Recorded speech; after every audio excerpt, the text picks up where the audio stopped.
All right. Okay, we are live. So, Aquilonor, it's been a while. It's been a while. So, what's going on, man? Uh, So, all right. Last I So, heard from you, you were in Islam, and now you're telling me go on. all right. So, about a year ago, probably less than a year ago, I had a falling out um, of faith uh, due to a crisis of faith. Not really a crisis of faith, more of a crisis of trust. When you give your trust to something or someone, and then that trust is violated, it's kind of hard you know, to reason and find a way for you to convince yourself to give that trust back. And I guess that is the reason that is why that's what led me to this point of what I'm about to talk about. So yeah, so essentially about a year ago I started to do some I wasn't even doing any research. I don't know um how I came across this information. Um I and nothing in my head was drawing me or directing me or pushing me or encouraging me to question my faith or anything at all, and nothing at all actually. And you know, I was on YouTube, just scrolling, trying to find something interesting to watch, history, religion, whatever it may be, and I came across a um, a debate um, at I believe it's called is this place in London? What is it called? Um, Basically, it's where people go to debate publicly, and you can debate all sorts of topics, from religion to politics to you know what do you put first, the cereal or the milk? It could be as ridiculous as that subject, or it could be as serious as theological debates. And yeah, so I was watching this debate. It was a Muslim and a Christian. They were debating about, just about the common thing, basically, which group has the truest or the true religion, or which group is following God in the best way. Long story short, I finished the debate, and after that video, another video was recommended, which was essentially another debate, but this time, because the previous debate that I watched was was recorded and posted on a YouTube channel that's a Muslim YouTube channel. So obviously it was gonna have a twist, um, to make it seem as though the Muslim had the strongest points and arguments in the debate. And I believed it myself as well. Like I was like, oh yeah, yeah, these are sound arguments, and I believe that he has the strongest arguments. Long story short, I saw the next suggestion on YouTube and I clicked on it. I was intrigued because it was saying something about Quranic variants, meaning distinct, Different distinct, Qurans. yeah, this different Qurans exists other than what we have today So, you're as saying the standard. you're saying that you can find two Qurans that look the same, but then there's a verse here and there that's different. Yes, essentially, but and Okay. it's actually worse than that, because once I started going down the rabbit hole, it's actually worse than that, than just like a few verses here and there. So I clicked on the video, and it was about 30 minutes long, and it was a Christian missionary talking about these variants. He wasn't actually debating anyone, but there were people who came to heckle at what he was saying. And so he kept preaching, doing his thing. and he kept talking about there are 37 different Qurans other than the standard version, and then people get triggered, This is actually the first time I'm and hearing of this. yeah, so yeah, not a lot of people know, even not even Christians know this. Um, and obviously not Muslims, because this sort of information is gate kept from Muslims, because obviously the consequences of lots of Muslims finding this information are not pretty. So, uh, yeah, so this guy was preaching, and I was like, what is he talking about? And I was like, the entire video I watched the entire video, and not once did I think this guy was being honest or that he was saying the truth or anything. So I decided to do Google search about Quranic variants. Then I found that there was such a, and this is, by the way, I had been a Muslim for about 2 years at that point, and I had learned a little bit beyond the basics from a new convert to Islam, a little bit beyond the basics, and I was pretty up to speed with major teachings on what solidifies the faith for many converts to Islam, what makes them, you know, uh, things that make new converts become more, I guess, committed to the faith or fully embrace the faith to the point that they embrace faith and culture, not just faith. I'll talk about that later, but anyway, so I got to the point where I was like, I was even having arguments with my wife because I wanted to grow my beard because according to the teachings of Muhammad, the Prophet Muhammad, in his hadith, it is highly recommended and actually almost mandatory for a Muslim man who considers himself a Sunni Muslim, which is the Orthodox um, branch of Islam. If you consider yourself a Sunni Muslim, it's no longer a recommendation for you. It's more of a must, like it's actually mandatory. If you call yourself a Sunni Muslim man, it is mandatory for you to grow a beard. Otherwise, you're not really following all the teachings. It's almost like you're cherry picking, And choosing what you want. your wife was against you growing a beard. Yeah, she was objecting to it because she said I look old, I look aged if I grow my beard, and she doesn't want to be seen with a man that looks old, Oh, basically. okay. It's a funny, silly argument, but it would irritate me because I want to commit to the faith. Yeah. Um, well, she would oppose to things like this, and so we would argue because I would tell her like you can't just cherry pick what you want to believe and what you want to follow. If you are a Muslim, you have to be fully committed, blah blah blah. And we would start arguing, and then we'd go for hours without talking, which is pretty toxic. And then I Oh would have yeah, to, I didn't know that shit.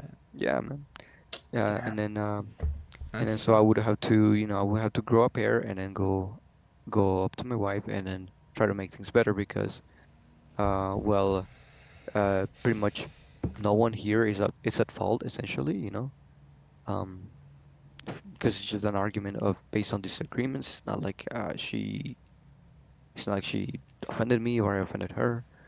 So I would, just go back to her and try and make things better, and then, in a did couple you of ever try showing her scripture and telling her, look, yeah, no, I'm no, no, allowed. yeah, Okay. yeah, no, yeah, yeah, absolutely. I supported my claims, but the thing is, it's not that she didn't know this. It's just that she didn't care.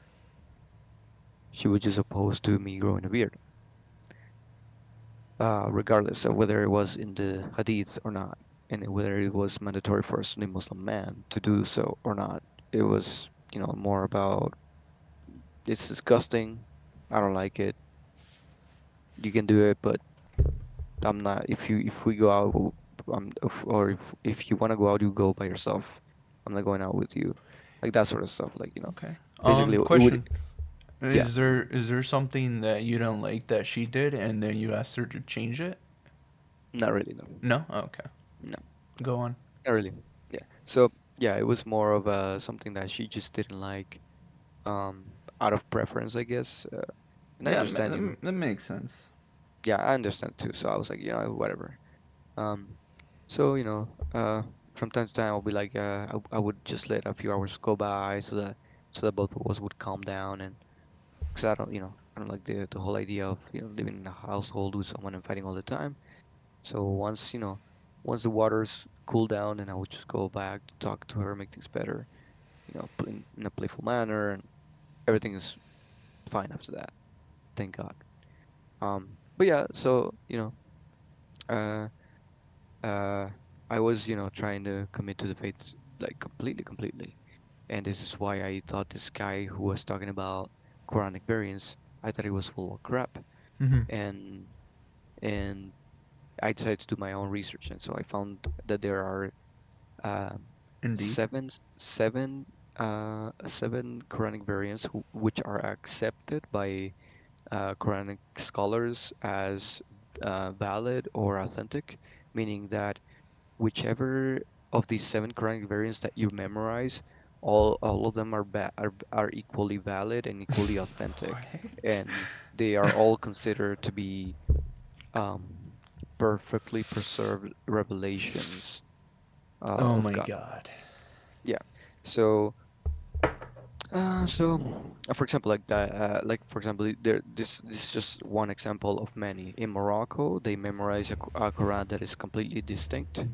Well, not completely, but it's somewhat distinct from the Quran that they memorize in Saudi Arabia.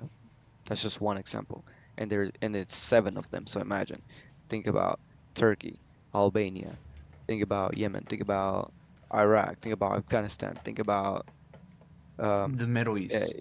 the yeah, all the regions in the Middle East, all these countries in the Middle East, Egypt. Think about Sudan. Think about um, uh, Southeast Asia.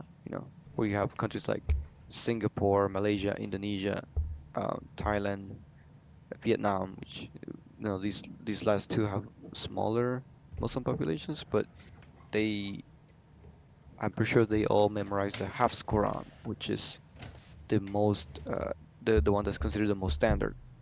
Where in Morocco they I think they memorize the Warsh Quran. But anyways, these are just names given to these variants, right? Um, so I found out, so I'm like, well, and these are called the qira'ats, that they're called qira'ats, the um, different ways of reciting the Quran. And long story short, I found these seven, and I do more research on them. I find that they are like legitimately authentic and accepted by the Muslim scholar community. Wow. So I'm like, okay, so there are seven, but why is this guy talking about 37, not seven? And so I started to go back to that video to see if I could find out who this man was. And I think even to this day, I don't remember his name, even though I've been watching some of his videos very recently, just to jog my memory back from what I was, from the research I was doing back in the day. So let me just go real quick. Look at my history here.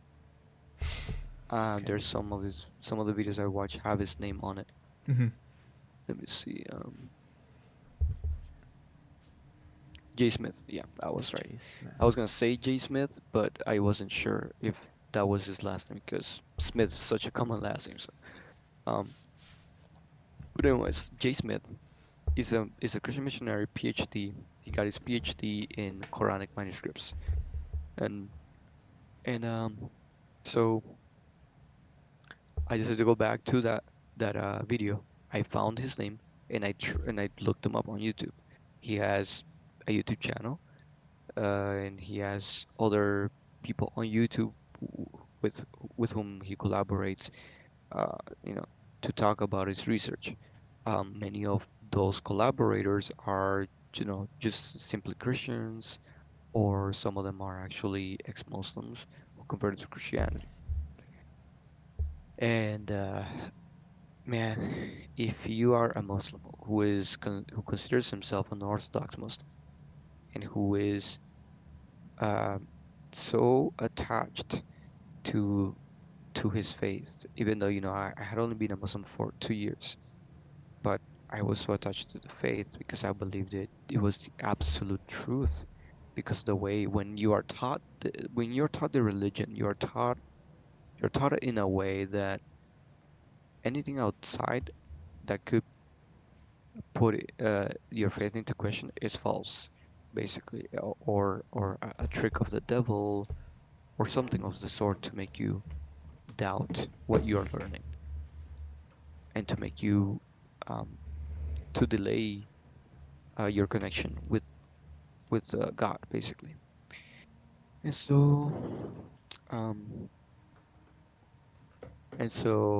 being a very staunch Orthodox Muslim and super attached to the faith, I start watching the videos and I'm like, I am I am going through it, man. I'm like, it's while at the same time it's yeah, it is an emotional roller coaster because you feel fear, you feel anxiety, you feel uh um Yeah. confusion, and you feel irritated and angry, like frustrated. And at the same time, not just that, you also have a crisis of like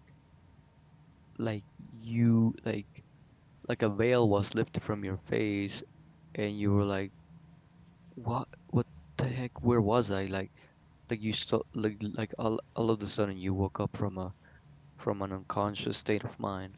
And you're like, where am I? Like who are you? Like that sort of you know that sort of a feeling, and is crazy because all of this you start experiencing all these things at the same time while you're watching this man's scholarly work.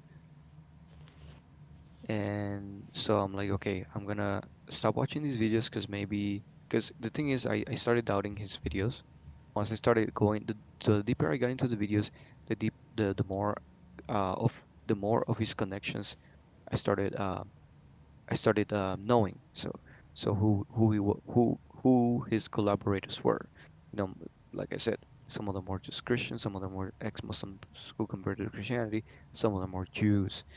And so when it came to the to the Jewish connection side, I thought maybe this is actually a psyop, um, and it's just probably Israeli propaganda to deviate Muslims and to abandon Islam. So I'm like this is probably a lot of bull crap, and I'm gonna stop watching his videos. So I stopped, but what I did instead was I decided to take note of the sources that he used for many of these videos to talk about his research. Are those some of the books you purchased? Yeah, I think I purchased 4 books Mm, because the rest I at the time I didn't have money. They were actually expensive. They were like some of them were $300. It's crazy. damn. Like a yeah, because these are texts that PhDs are reading and using to do research, right? So it's not a simple text that you find at Barnes and Noble or something like that. Um, but anyways, I was only able to get 4 at the time, um, and I was like, I'm gonna start with these 4, and I'm gonna read these 4 books and see what they actually say, because these 4 books are written by people who are not necessarily affiliated with this man, Jay Smith, and they're not essentially collaborators of him.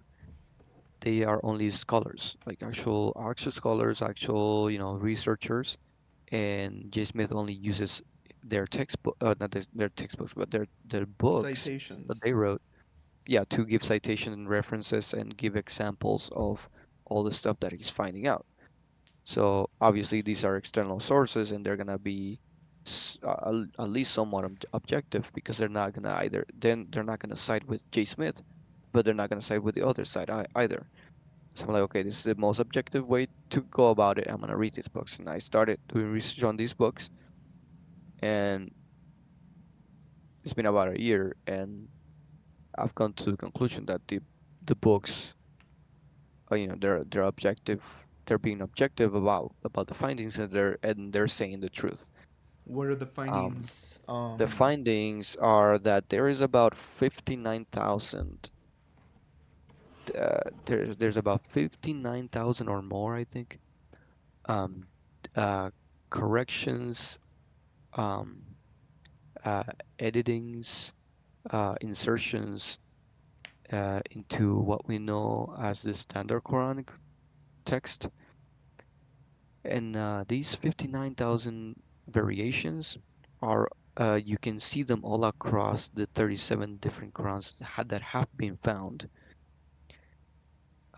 And the problem with these variations is not that they just change words for words. For example, like if there was a, if all of the variations were things like, for example, exchanging um, the word cat for feline, or dog for hound. Basically a word that means the exact same thing, is just a different way of saying it. If the variations were all like this, it wouldn't be a problem, right? It would absolutely not be a problem. The, the problem is that these 59,000 variations in the texts, all across these 37 different texts, some of them convey absolutely, they convey the same meaning, and some of them actually change the meaning entirely of the entire uh, sentence or the entire verse, to the point that they change the theology of what the verse is trying to convey. And when I say change the theology, meaning changing what Allah is supposed to be in the Quran, at least from what is from Allah, from what Allah is understood to be, from what Allah is understood to be in the Quran that we have, that is the standard. It changes in some of these variations to These something else, something different. these seven books are all 37. accept. Well, the Oh, you're seven talking about the ones, accepted ones. yeah, they're all accepted by Muslims Yeah, they're accepted because and the only thing that changes in these seven books is a few words are not there. Some words are not present, but the meaning of the of the verses that are missing those words don't change.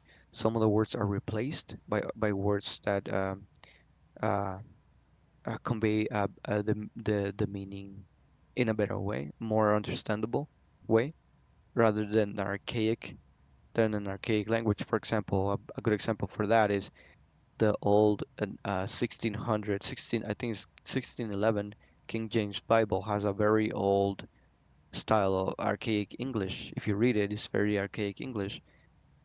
Um, but if you read a newer edition of the King James Bible, it's a little bit more understandable, and so it conveys the message to modern readers in a better way, or in a way that they can understand it better, because it's simpler language, basically. yeah, well, So language changes over time. yeah, so basically some of these variations in the seven accepted books are, they work that way. They they changed a few words, which from archaic words to more modern words, which convey a simpler meaning, or a meaning that's more understandable for for the general public to grasp when it comes to Quranic concepts. Um, and some of the words, they don't necessarily change the word, they just change the pronunciation of the word, because that's the thing about Arabic. Arabic, the way you write a word, um, will change not just its meaning, but also could change, but also might not change the meaning at all, but just simply change the way you pronounce it. And so yeah, so these seven texts account for um, dialectical differences between the regions that of all the regions of the Islamic world that speak Arabic in different but they use different dialects within that Arabic. You know, they have different words for different for the same thing. They have different words because they inserted the indigenous dialects into Arabic. You know, after those lands were conquered by Muslims. So these seven texts account for those um, dialectical differences. But also, like I said, some words are missing, or some words are just replaced. You know, for words that are simpler to understand for these people who speak a different dialect of Arabic. Um, and that's why they're accepted because the Quran essentially remains the same. It's just in a in one place they'll pronounce a word differently. In another place, one word will be missing from a verse, which doesn't take much from the meaning of the verse and doesn't change the theology. And other cases, it would just be making the language simpler. So that's why it's accepted, right? Mm-hmm. Um, but the 37, uh, but the 37 other texts that actually exist, I think these 37 the 37 include the seven that I'm talking about. So it would be essentially 30, I think. I might be wrong about this. Um, but within these 37, you can find about 59 variations or differences between all the texts.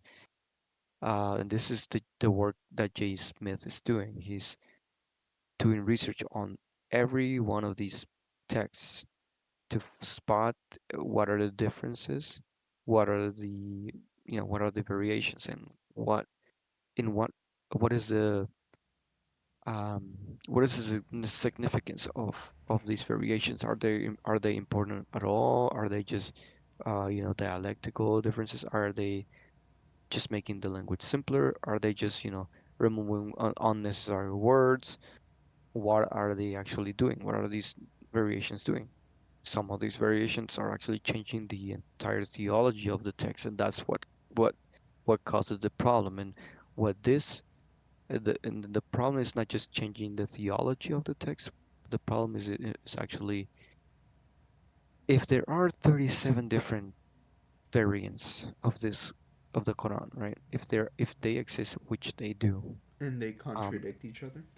and they contradict each other or they change the theology from one text to the other, um, how where does the standard narrative of in Islamic scholarship is that the Quran was perfectly preserved through oral transmission. But that's the thing. When you when you preserve something by memorization and oral transmission, you will always get the same result because it's not like it doesn't work the same way as the um, the phone game. I don't know if you've heard of the phone game. I've never heard of the phone game. I think it's called phone game or something like this. Essentially, it works like this. You get in a file line with a bunch of people, right? And the first person is facing another person who is not in the line. So the person who's not in the line is gonna whisper something in the ear of the first person, and that person, Oh, yeah, it's starting. I've yeah, heard you're something. starting to get it. Yep. So basically, yeah, the first person is gonna deliver a message to the last person. By the time this message gets to the last person, something about the message is gonna change. Maybe it's gonna change entirely. Maybe it's just gonna say change a little bit. Mm-hmm. But transmitting information through memorization does not work the same way because um, this line of people who are delivering a message, they're not memorizing the message word by word. They are simply conveying to the next person what they understood from the message that they heard, right? Mm-hmm. So, but memorizing something, that is word you will memorize word by word. There's no way that you can get that wrong once you start writing it down. So, so if something is claimed to have been perfectly preserved through oral transmission by memorization, then there cannot be any texts at all where that information that was transmitted orally and that was memorized and then recited to a scribe to write down word by word, since it was memorized, there's no way that the scribe is going to change something because obviously the person who's reciting is going to tell them, hey, you wrote this wrong. This is not supposed to say this, is supposed to say this because I memorized it. I know what I'm talking about. So there's no way that a scribe is going to get it wrong if he's hearing it from the person who memorized it completely word by word. And this is what the big dilemma and the big problem is.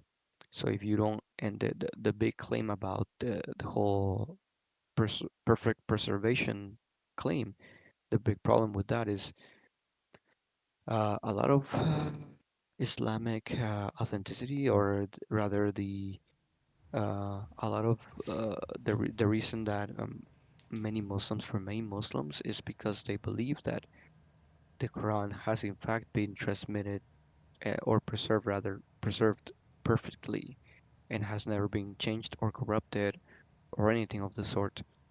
Um, and this is what makes a Muslim so solid on and grounded in what they believe, because they actually do believe that it is completely perfect, perfectly preserved, and never has been changed. But when you start revealing these truths, from scholars who are doing the objective work that Muslim scholars are either not willing to do or not willing to discuss for the ones who have done it, um, then you have a big problem, because then the Muslim people are going to start saying, why are our scholars not talking about this? If it is false, why are the scholars not refuting it and providing the evidence that that they're lying? And that is so this problem that I'm talking about is not just a big problem, but it is a big problem that snowballs. Do you know the snowball effect? Yeah, it starts from a little ball and then it just gets a bit into a bigger and bigger one until it Exactly. becomes yeah. Exactly, but the problem is that this is not a small little speck of snow. It's actually a big snowball that is snowballing down the slope, and is creating a massive snowball effect, because now that you have these objective Western scholars who are revealing this information about the Quranic manuscripts.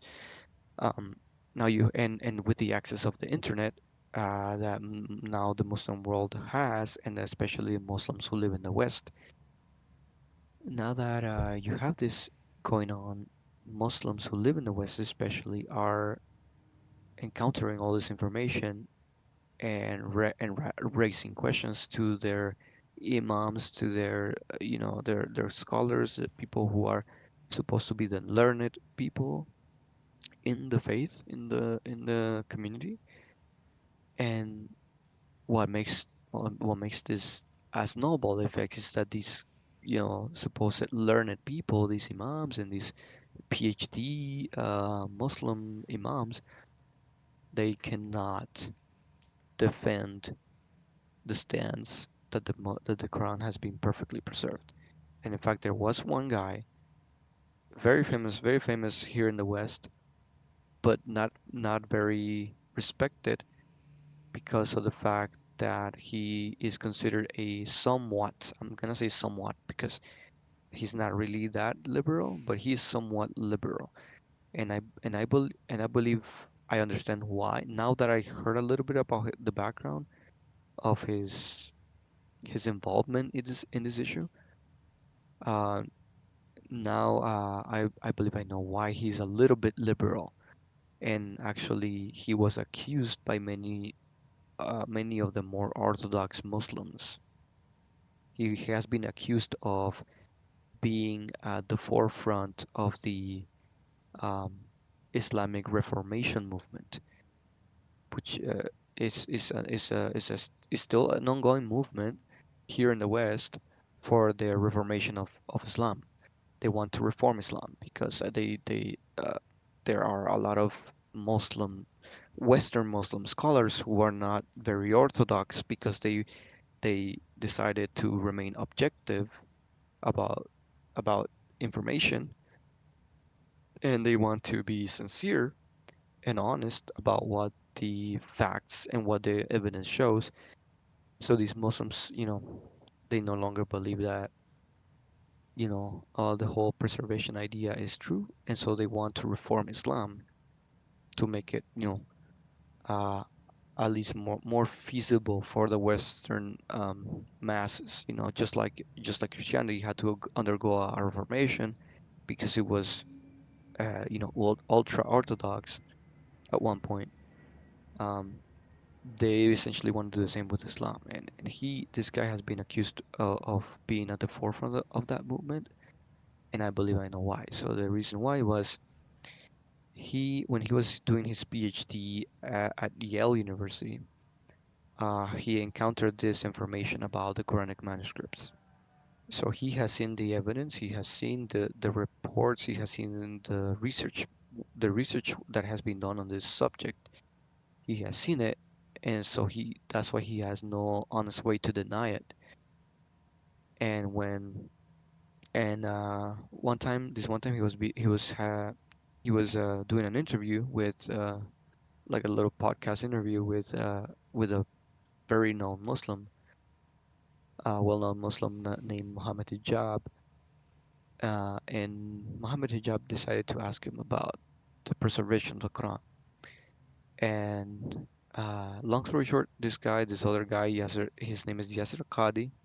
He went off on a tangent, and this tangent led him to talk about the variants of the Quranic manuscripts and how it is true that it doesn't seem like the standard narrative within Islam, meaning the standard narrative being that the Quran that we have today, the standard Quran that we have today, is the perfectly preserved Word of God. That is actually not true. That standard narrative has holes in it, and that this is actually the wording he used is that the standard narrative has holes in it. Mm. And he found out this when he was in Yale, and he says that he had a crisis of knowledge. He had a crisis of knowledge. Um, but obviously, he went back to his imams and the other scholars who pretty much just help him help him cope with the idea, and his reinforced helped them gain some sense of um, say security, I guess, security about his anxieties on this whole on all this information that he had just found out about the variants of the Quran. Fast forward to today, he had that interview and he talked about the holes in the narrative. If you go on YouTube and you search for holes in the narrative, you're gonna find a lot of videos on this guy talking about the whole standard narrative being not so truthful after all. And so, this is one of the most renowned Muslims in the world. He is like he's basically a Muslim superstar, and for someone like him to say such a thing, and the fact that a lot of people were watching that interview live, that was crazy. Now, what made it an even bigger problem for him just saying this is that the guy who was interviewing him, Mohammed Hijab, after the podcast was over and it was time for him to upload the podcast as a video to his channel, he deleted the 30 minutes of the interview when they started talking about the variants of the Quran and where he admitted that they exist and that the standard narrative is false. If he deleted it, how did you find out he deleted it? here's how. I was getting there. So he deleted it, and the reason that so here's the thing. No one knew that he deleted it. Like at least the people who watched the interview, you know, after the Assumed. live stream, they didn't know that he deleted 30 minutes of it. Hmm. At least the people who were not watching live. But there were people who were watching live who were recording the interview, and they posted the interview in full length, Oh. and you can hear everything. So this is what made it even an even bigger problem when when you have someone censoring information, which is problematic to the standard narrative. It puts into question Is this why guy are you is this guy like a preacher? Does he profit off Islam? the guy who deleted the 30 Yeah. minutes. Yeah. I wouldn't say he's a preacher. He's like he's a dai. So a dai is like a missionary. Like Christian missionaries are like people who go around and around the world talking about Christianity, trying to preach to people and welcome them to Christianity, Yeah. invite them, I guess, invite them to Christianity. So that's what a missionary is, right? In Islam, there the dai is basically the one who takes on the mantle of missionary. So you have these, and anyone in Islam can be a dai as long as you know you have one single point that you want to discuss with people that will maybe help them become interested in learning about Islam or becoming Muslim, and that's all you need. That's all you need. You don't need to be some sort of scholar, or anything like that. All you need to be a dai is essentially, um, have a few points, argumentative points, um, um, but not so argumentative, more than argumentative. I would say um, persuasive points that you can provide to people on the street when they ask about Islam, and be solid in the faith. Be solid. Know that be honest that in that you actually believe what you're saying and what you're talking about and what you're teaching to others, and actually also know what you're talking about. So if you have some persuasive points that you want to talk to people about, make sure you actually know those points were very well, because there's gonna be people on the street that are gonna counter argue, and if you don't know how to defend yourself, then you're cooked. But anyways, that's a tangent, and so yeah, no, this guy's a guy, and he has a YouTube channel, and I'm not, I mean, I'm guessing he he monetizes his channel. I'm not sure. I really don't follow if whether he monetizes his videos, or I'm pretty sure he does. I know he does have a job, like an actual job. So you don't really see him making videos all the time, but he does, sometimes whenever he feels that there's something important to discuss. Um, like current events, people, or when he wants to defend Islam from someone that that's slandering against Islam or being super toxic towards Muslims. He will make a video response about it or whatever. But yeah, so this guy's pretty, but he's a pretty big, like Mohammed Jump is also pretty big dude, pretty big, pretty much a rock star. I would say he is the equivalent of the David Wood for the Christian community, and he actually debated David Wood once or twice, I'm not sure, but yeah. Only different being is that David Wood has a PhD, so he has been in academic research for longer than this guy has, and yeah. But anyways, yeah, so that is what made the problem even bigger, that the fact that this guy deleted 30 minutes of the interview where, Yasser Qadi, the other guy, pretty much exposed the narrative as being false, or even if not false, not not solid enough for people to hold it, to be 100% reliable, as something that they can put their faith in, just this one thing, the perfect preservation of the Quran. Like, I mean, if you want to be a Muslim, right, and it doesn't matter to you whether it was perfectly preserved, then that's fine.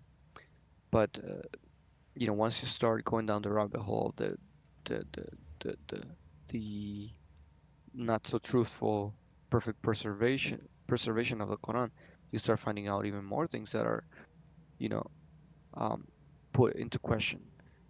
What are you actually following? Is this text even at all an actual religious text, or is it more of a compilation of stories from from different cultures? Um, uh, that came together, or under the supervision of someone who heard these stories during his exploits, I guess, during his travels and business, um, business,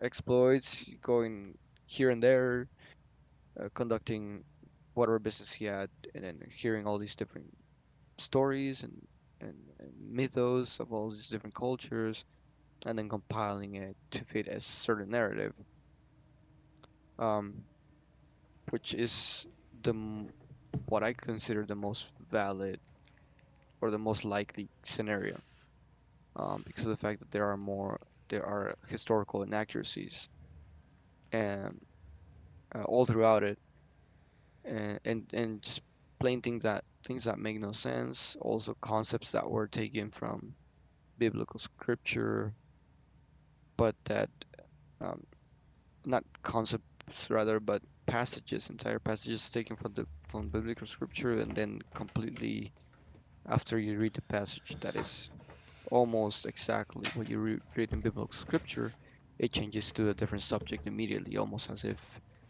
um, Rewritten. almost as if they're adding the part that they like and putting something else afterwards. Um, so and then, well, long story short, 1 year, it's been 1 year, and I'm doing more research now, more in-depth research, actually trying to look at the manuscripts, even if it's in photos. I'm looking at the manuscripts myself, uh, and um, and uh, and yeah, and then you asked me about Paul, uh, Um, whether yeah. there's some sort of sect or the denomination that does not follow the teachings of Paul, and I don't think there is any Christian denomination that does not follow the teachings of Paul. At least I don't think so. I've never come across one. Maybe there is, maybe there isn't. I mean, maybe So you're saying for the most part, all Christian denominations follow the teachings of Paul. yeah, I think so. I believe so. And maybe Mormons. I'm not sure though, because uh, yeah, I learned a little bit about them, and I was put off by the stuff that they believe in, so I never actually took them too seriously. My cousin, he actually went to their church Oh shit. and learned about the religion, um, and what was taught about Mormonism by like an entire family, like because he met a friend online, and and um his friend told My him like, hey, my I'm a Muslim, I mean, I'm a Mormon, and there's my sister's husband, he apparently, I found out he's Mormon or was a Mormon, Mhm. and he is slighted by his religion, so he's kind of off put in by Christianity in general because of Oh, his background. I mean, that's generally the experience of many Western Christians. I mean, it was certainly my experience. Is one of the reasons I ended up as a Muslim in the first place. I was put off by my former faith, which was Catholicism. At least my faith from since I was a kid, right? It was Catholicism, and then I was put off by it. Um, and Sometimes I feel like I know why I was put off by it, but sometimes I feel like I don't really know if I actually understood what I was thinking at the time. But who knows? But maybe it's a topic for another. day, but yeah, Mormons, maybe they are the only Christian group who don't follow the teachings of Paul. I'm saying that because I don't know really what they believe Let me Google as that real as quick. a Keep going. as a whole, but I think there is no actual Christian denomination that does not follow the teachings of Paul. So that being said, um, when I started doing more research into the Quran and um, about maybe about 6 months ago, I started reading the Bible and reading the Quran, reading the Bible, reading the Quran, and actually started doing reading the letters of Paul and reading the Hadith, right? Hmm. The Hadith, which are the sayings and teachings of the Prophet Muhammad. So, and I saw some parallels. It's not entirely one by one parallels, but there are some parallels between the stories found in the letters, in the letters of Paul, and what happened throughout his life, and then what you find in the story of the life of Prophet Muhammad. Um, and so what that made me realize is, okay, I'm a Muslim, right? I'm a Muslim, and I believe that Prophet Muhammad was a prophet of God, and there was no one. And so one of my main, I think this is my main reasoning. My main reasoning behind saying that Paul was not a real apostle of Jesus. Yeah, I remember you said he was He, a secret agent by the also, Romans to okay, so infiltrate that was Christianity. that was my initial thought. That was my initial Hmm. thought, but then I scratched that because it wouldn't make sense. Yeah, of It wouldn't course make not. sense. It wouldn't make sense. You don't you don't die for something you don't Or, actually believe in. Like if you like if you really strongly believe in something and you die for it, that says something about you. yeah, he became a martyr. Yeah, so he was martyred as a Christian, so as a Hmm. Christian preacher. So there's no way that he was an agent. So that's why I scratched that. I Oh scratched wow. that completely. But So then that means I I don't started have to keep researching into Paul. Thank God. no, nah, yeah, no. So and so but then I said, okay, so if he wasn't a Roman agent or some sort of like Jewish agent posing as a Roman to make Christians Where did you or get this information from, anyways? about what Him being information? him being a secret agent. No. That was just my own theory. Oh, I that was wasn't you. getting, yeah, that Okay. was just my own theory, just based on his life, just based on who he was, No. being meaning that he was essentially he was a a You're not Jewish, wrong to the extent that he did persecute Christians in the beginning. yeah, yeah, he was a Jew, and then he became a citizen of the Roman Empire. And in order to become a citizen of the Roman Empire, you have to also accept their universalist religion. And but the thing is, uh, when it was when he became a Roman citizen of the Roman Empire, that's when actually started becoming very toxic and I towards thought he was the a the born natural Christian. citizen of the Roman Empire. I don't think so. I Mm, because I think, I'm or pretty sure. maybe he I'm pretty was. sure. Because the Cause only reason I say that he became a citizen is because he was actually a Jew, right?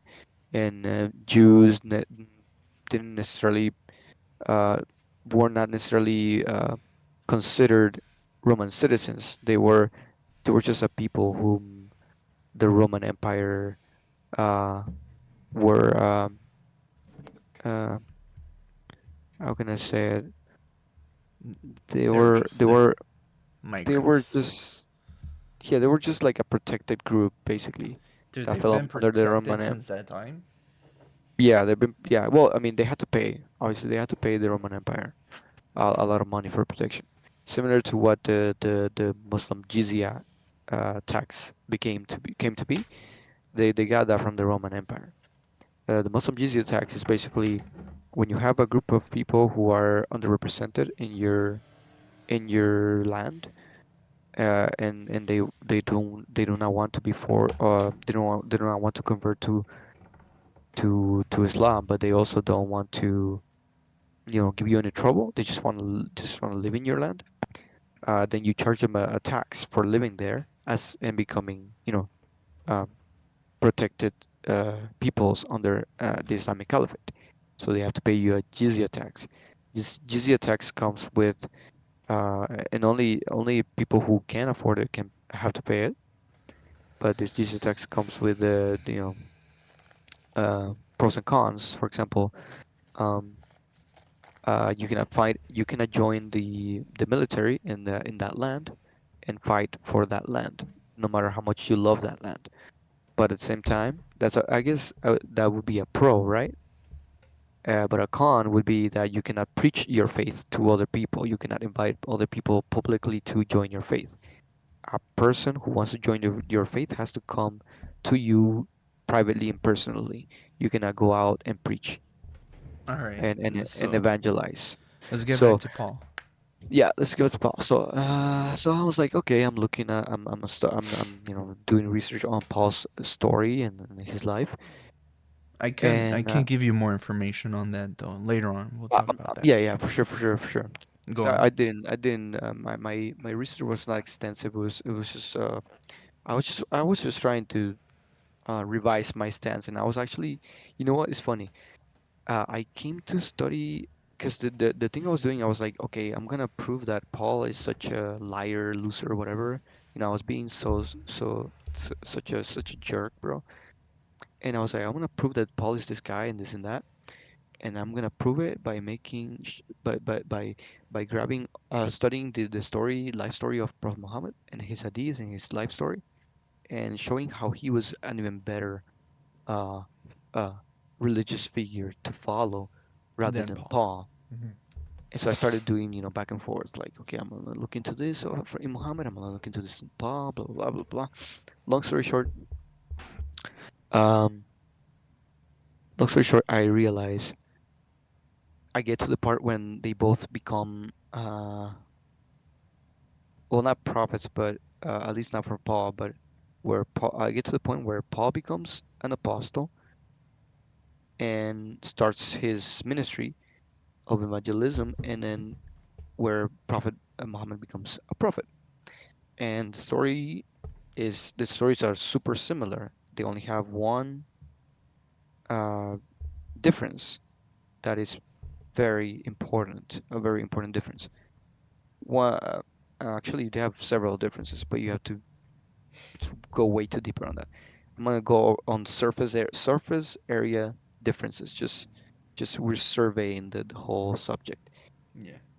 And so Prophet Muhammad, he decided, he was having trouble with the people in his region where he lived, and his tribes, because they were like idolaters and corrupted people basically.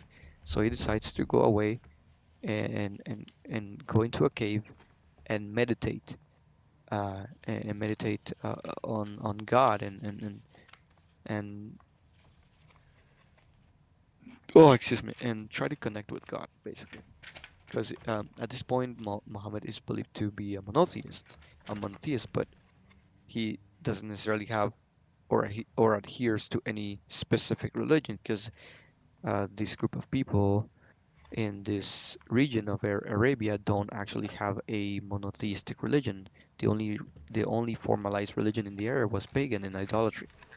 Anyways, so he goes to this cave and starts meditating, and out of nowhere he sees a light, and when he looks up, is this figure that he cannot make out what it is, and hears a very strong voice and feels terrified, and he starts sweating, having cold sweats and panicking, and the thing that comes to him, which later in the story you come to know it was Angel Gabriel.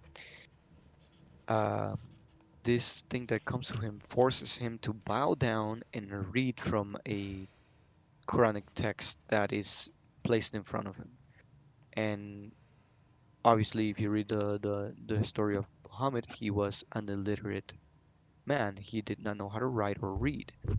So he told the angel, I do not know, I am not a learned man. How can I read this? And then the angel commanded him again to read. And so on the second command, out of nowhere, he just starts blurting out whatever he's seeing, and he starts reciting the Quran. And this is how the first revelations came to him. They would just he would just blurt them out and uncontrollably and not know how. Um, that's basically it. Then we go to the other story, which is Paul. He's on the road to Damascus, and he's traveling with his companions, and out of nowhere, a flash of light comes over him, makes him fall off his horse, and overwhelms him to the point that he cannot get back up. And he's just there watching that flash of light speak to him. And obviously, this flash of light, according to the story, is Jesus tells him like, "Hey, Paul, why are you persecuting me?" Because at this time, Paul was still in his campaign of persecuting and killing Christians and all that. Yeah. And so and so this happened to him, and this is how he begins to step away from his old life of persecuting and killing I Christians think into Jesus blinded him, yeah, and he had to get people who were with him to lead him somewhere so he can be. so he can be cured. Yeah. Yeah, I think it was um what's his name? What's the guy? John. John the John? I think yeah, I think John is the one who puts some sort of like mud or clay on his eyes and cures him. I'm not really sure. I'm probably mixing stories to be Not honest with John the you. Baptist. You're not talking about John No, the no, Baptist, no, right? no, not John the Baptist. But The prophet John. Was there no, a no, I'm prophet? talking No. about Fuck. I'm well, the people of the time considered John the Baptist to be a prophet. But he wasn't. Um, He was just well, it's kind of like it's he born at the same time as Jesus. he was born in September, but he was actually no, he was actually born later than He Jesus, was just a little.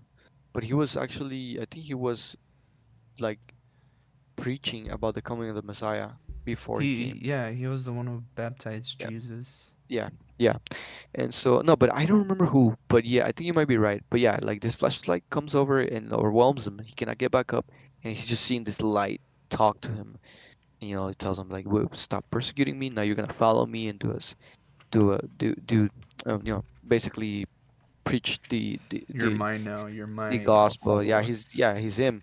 It's his now, and that's the story, right? So I'm like, okay, wait a second. So my objection to Paul being an apostle was that he never met Paul. He never met Jesus in person in real life. Oh, you didn't The, know that? no, no, I knew that. I'm No, no, saying, yeah. From I'm he saying, didn't meet him like his physical body. yeah, like I'm Uh, saying, flesh and bone. He didn't meet the the yeah, the no, the you know the carnal Jesus, I guess, the fleshly Jesus. yeah. He He didn't meet met him him when when he he was was, already an angel. yeah, yeah, when he was already as ascended. So and then some like this was my objection to him not being a real apostle of Jesus. Like, oh, he cannot. How can he be an apostle? He never met Jesus um in person, and he, for all we know, he could have been making all this story about the Jesus coming to him in a vision of light, and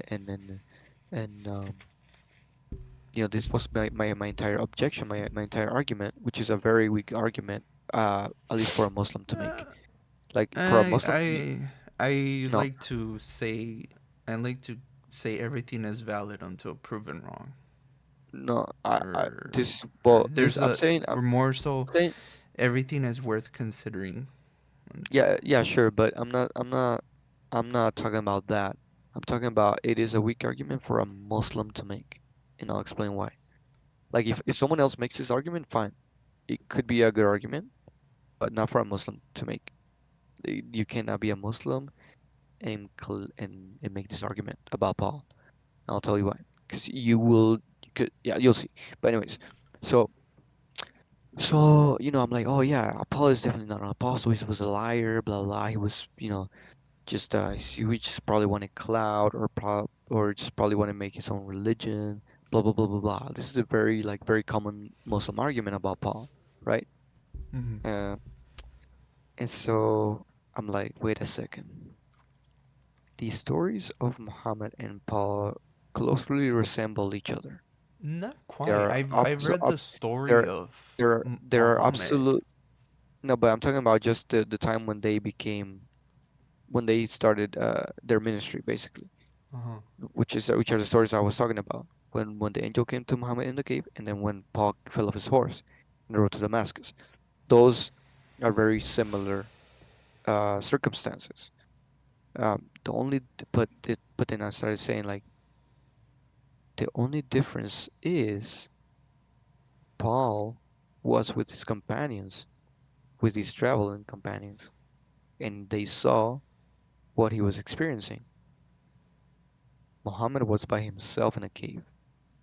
For all we know, what he experienced could have been nothing, could have been a panic attack, could have been a hallucination due to Well, induced as upon him by his meditative as a exercises, whatever. devil's advocate here, I Mhm. can easily say Wha- Paul made that up, and he told his followers, "Hey, I'm gonna say this and I'm gonna write this.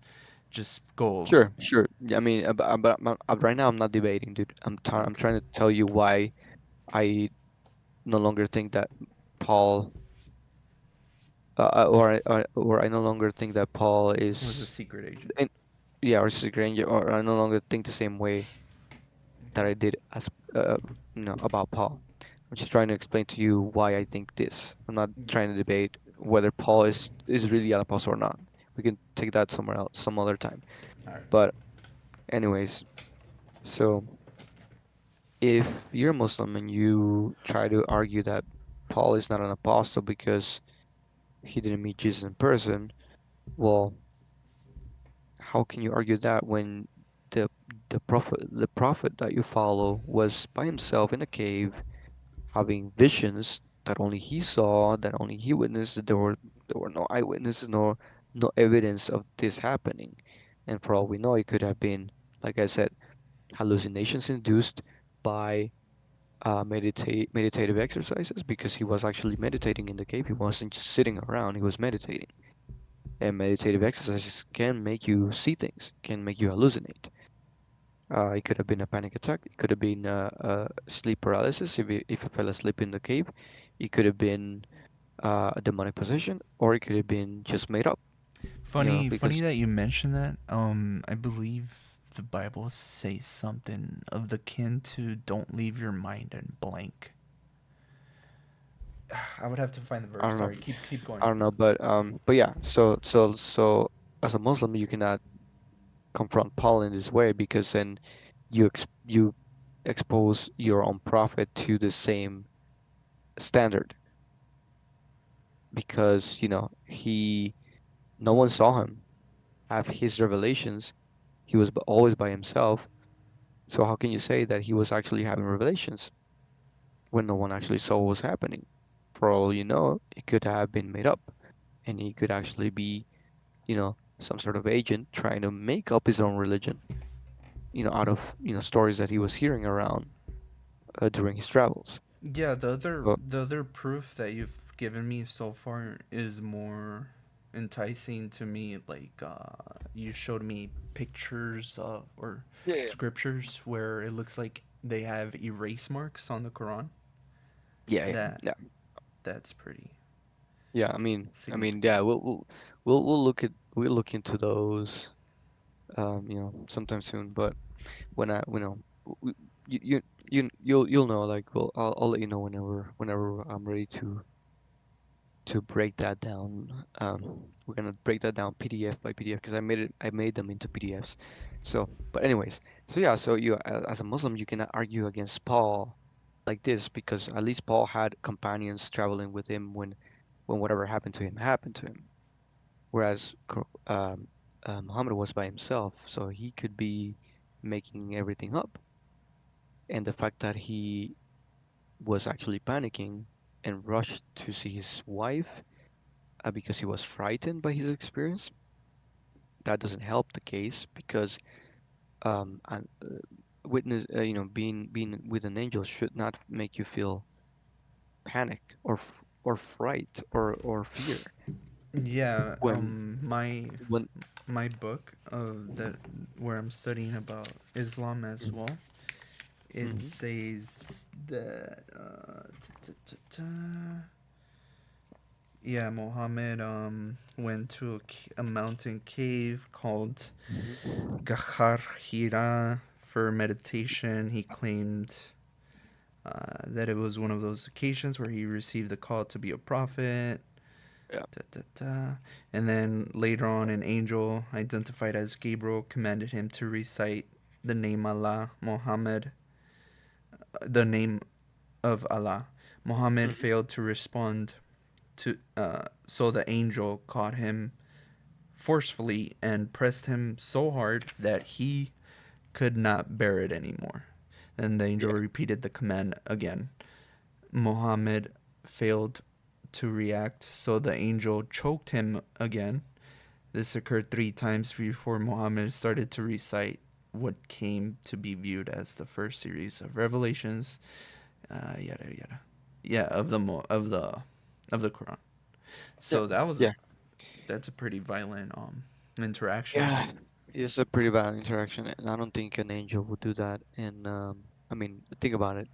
Imagine if Angel Gabriel, I think is the one who appeared Yeah, to Mary. Gabriel.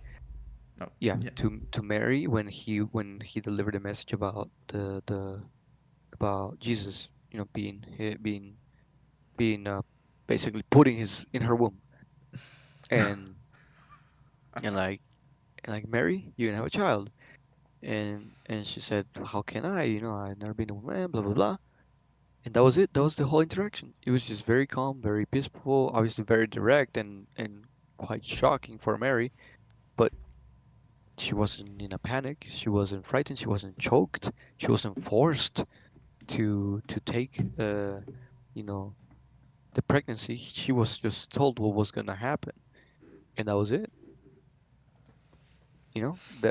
That sounds like an actual encounter with an angel. Fast forward to when Jesus appears to Paul in that vision to Damascus, the road to Damascus. It wasn't a violent interaction between He Paul did blind and him. no, but it wasn't violent in the sense that he's not choking him, right? Yeah. And the blinding of Paul, I'm pretty sure it had a purpose. It led him to people who would help him Yeah, regain that's his true. vision, and actually that would kick off Yeah, his I his can put myself in his shoes to one yeah, second being blind and then just being led through scared out of my mind and then finally someone who I've never met before just returns my blindness. That would be pretty yeah, exactly. uh It'd be pretty j- crazy. yeah. And but think about it. He wasn't forced to do like or like at least his eyes weren't gouged out with a knife or something crazy like that. That would be insane. That would be violent, right? That would be aggressive. Probably the Um, most violent thing that Jesus did was turning the tables. turning the tables and whipping the merchants in the temple. Yeah. Yeah, dude, I have a cool story about that. I'm about to tell you. um, so um, yeah, so it wasn't a violent encounter really. Yeah, things happen, but they were all for a reason. And I mean, for all we know, right? If uh, if Paul was seeing Jesus in that vision, right?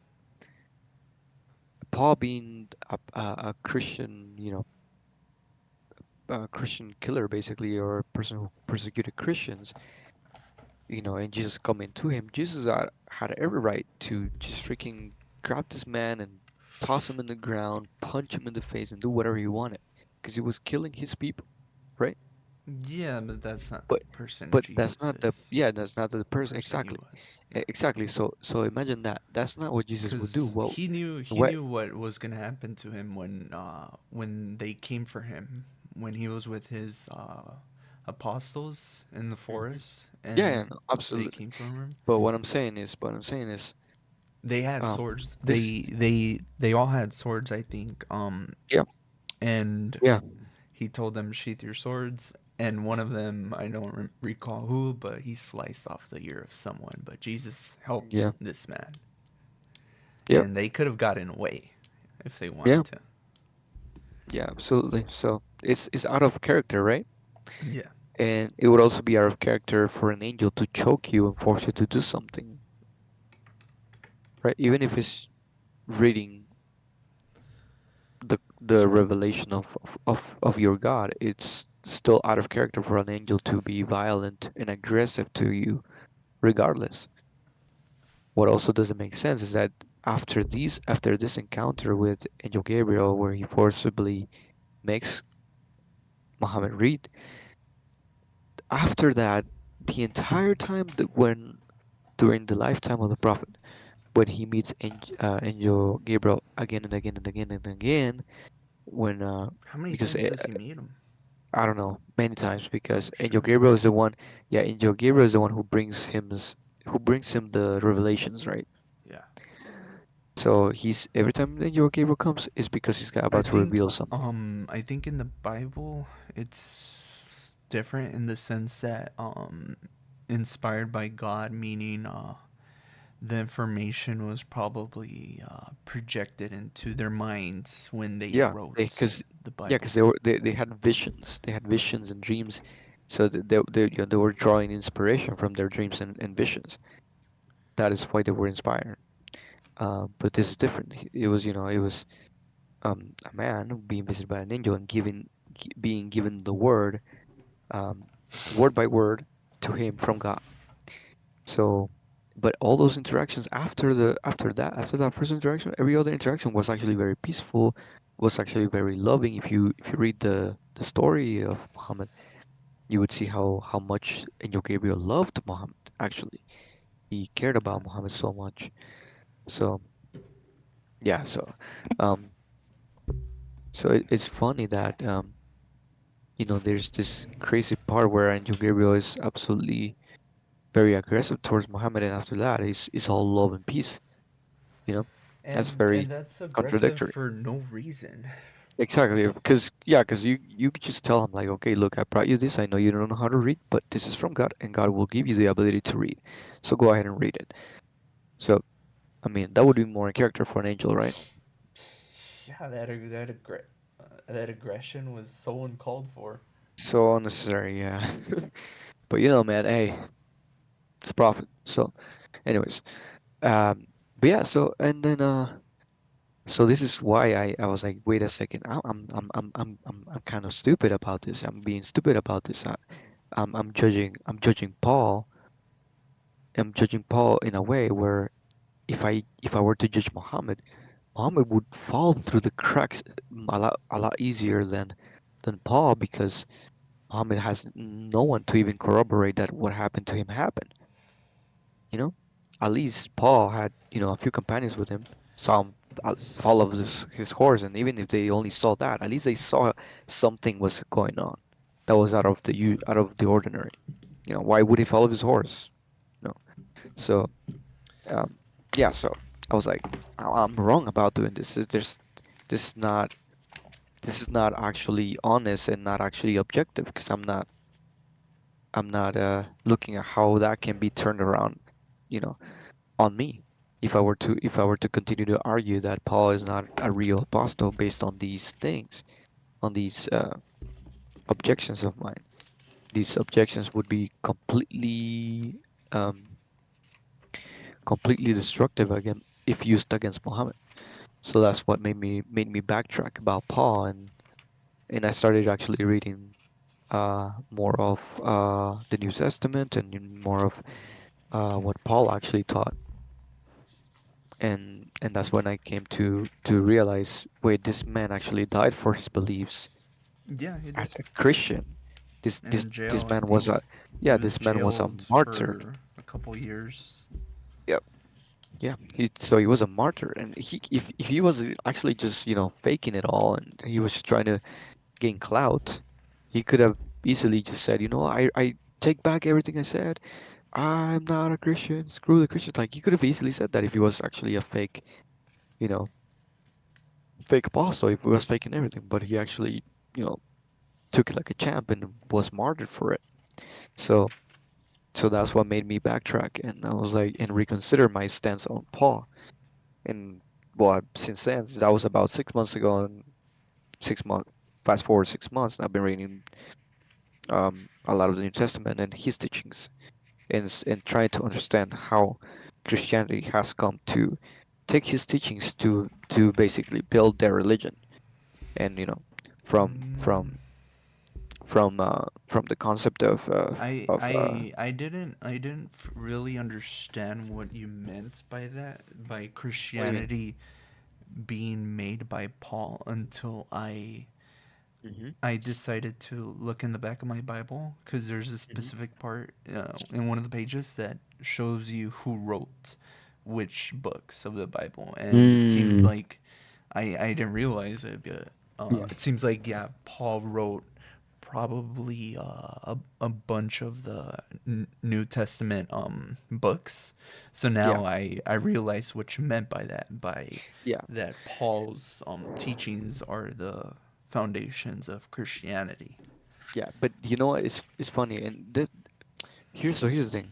When I started doing this backtracking about 6 months ago in Paul about Paul, that's when I decided, I'm gonna take back what I said about Paul, and I apologize That's fine. uh, to everything that I said about Paul, but Mm, now I've been doing sincere observations about what Paul taught, and I've been reading mainly his books in the New Testament, which are a lot, like you said, there are a lot.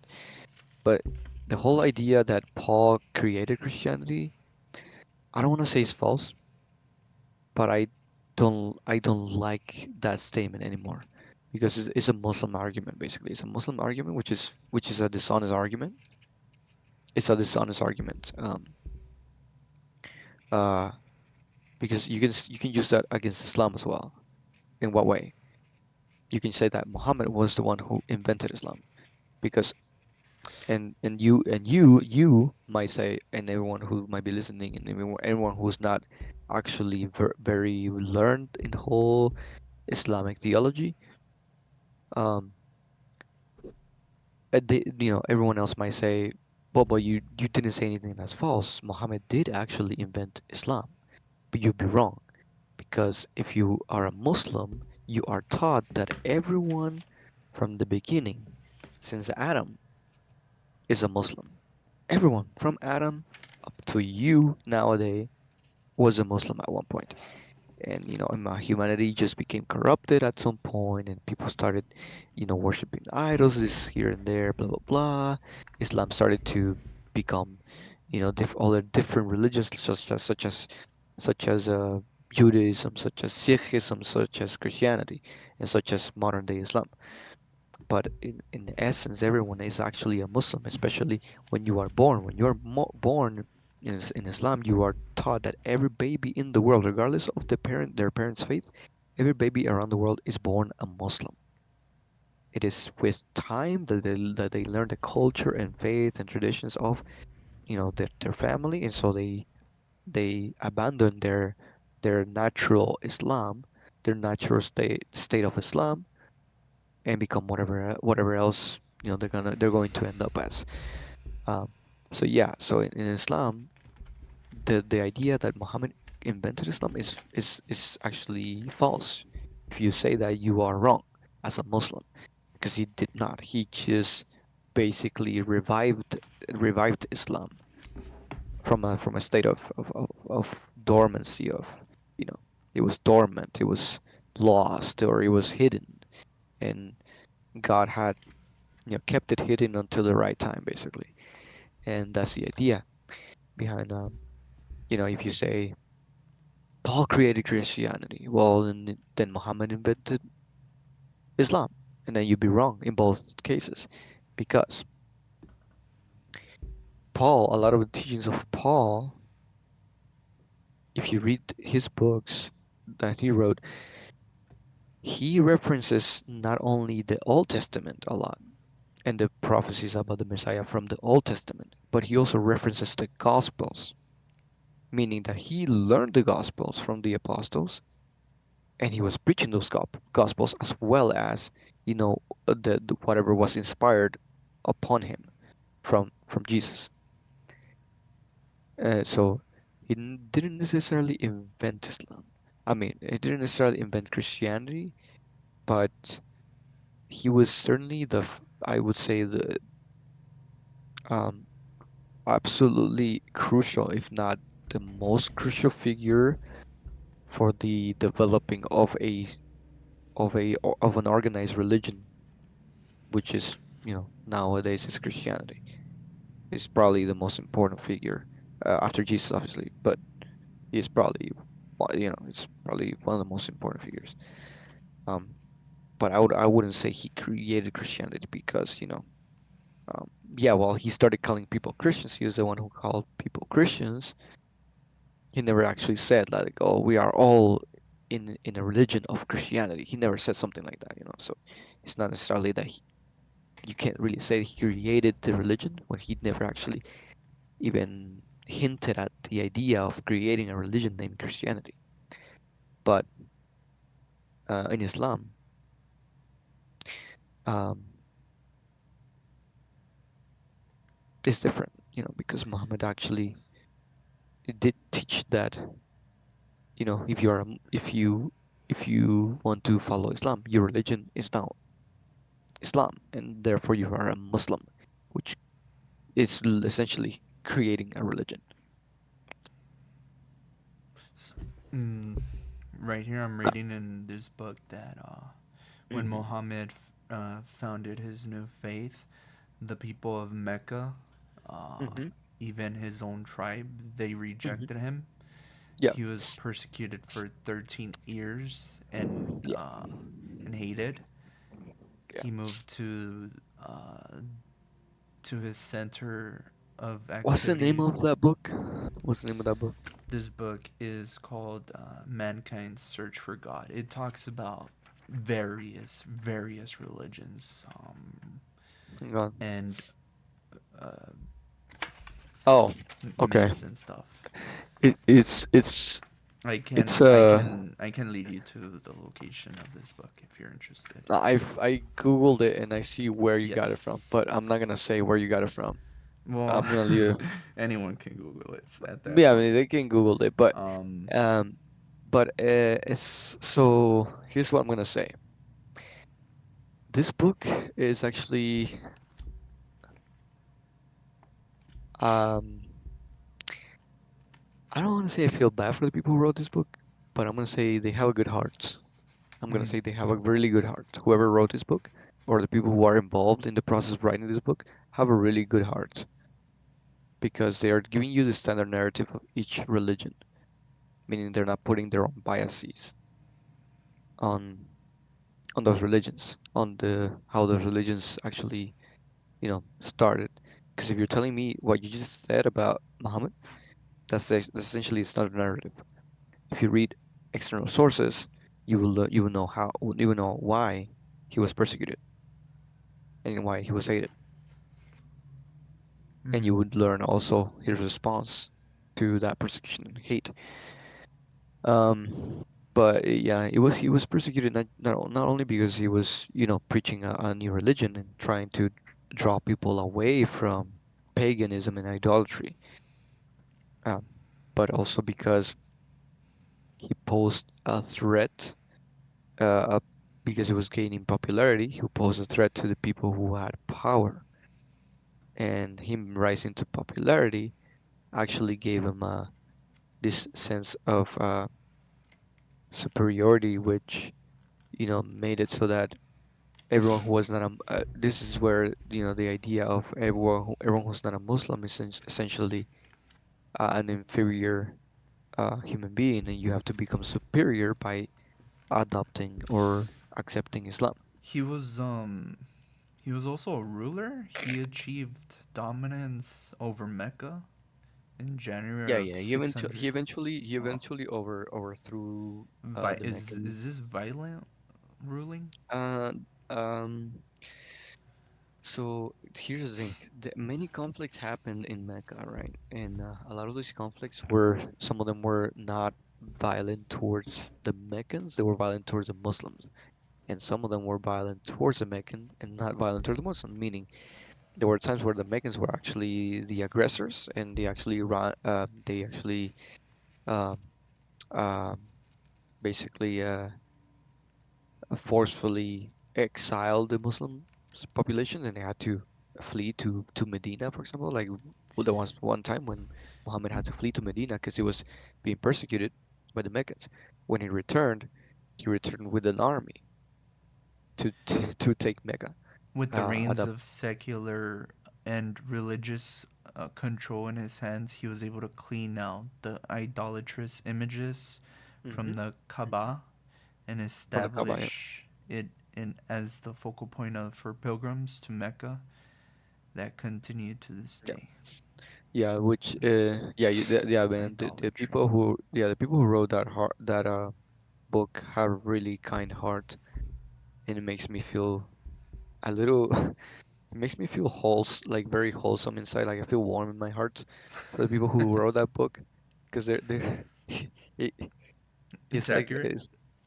it's just um it's accurate in a way, but it's also very like innocent.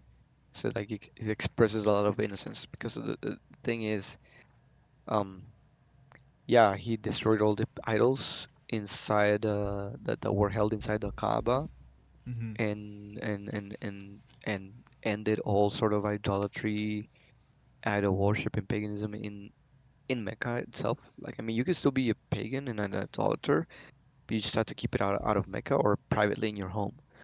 Um, but what that book doesn't say is that while he ended the surface, the superficial expression of idolatry and paganism, he sustained the practice, some practices, for example, the tawaf, which is the circumambulating of the Kaaba 7 times counterclockwise. That was a pagan practice, um, held by the pre-Islamic people of Mecca. Um, and basically all of the rituals that are performed during the pilgrimage to Mecca are pre-Islamic pagan rituals. All of them are.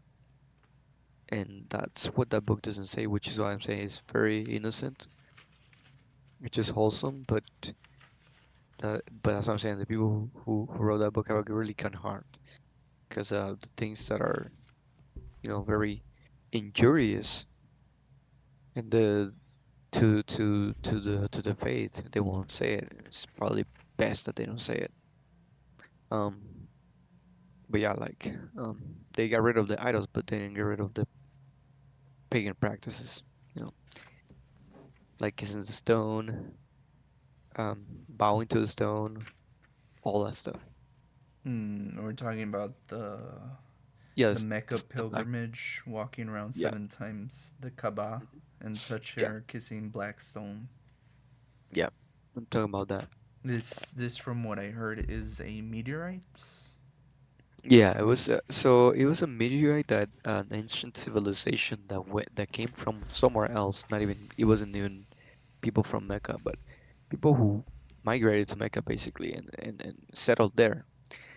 They came from somewhere else. They were carrying this stone that was sacred to them and to their ancestors because it fell from the sky. It was a meteorite, fell from the sky, and they had prophecies about, you know uh what would happen when a meteorite would fall from the sky. It was, you know it could, mean good fortune or omens or whatever. But whatever the case may be, I don't really remember the story. But basic the basic gist of it is they recovered the meteorite, and they used to carry it from place to place, wherever they would settle, as a sacred, um, symbol of their culture and the tradition.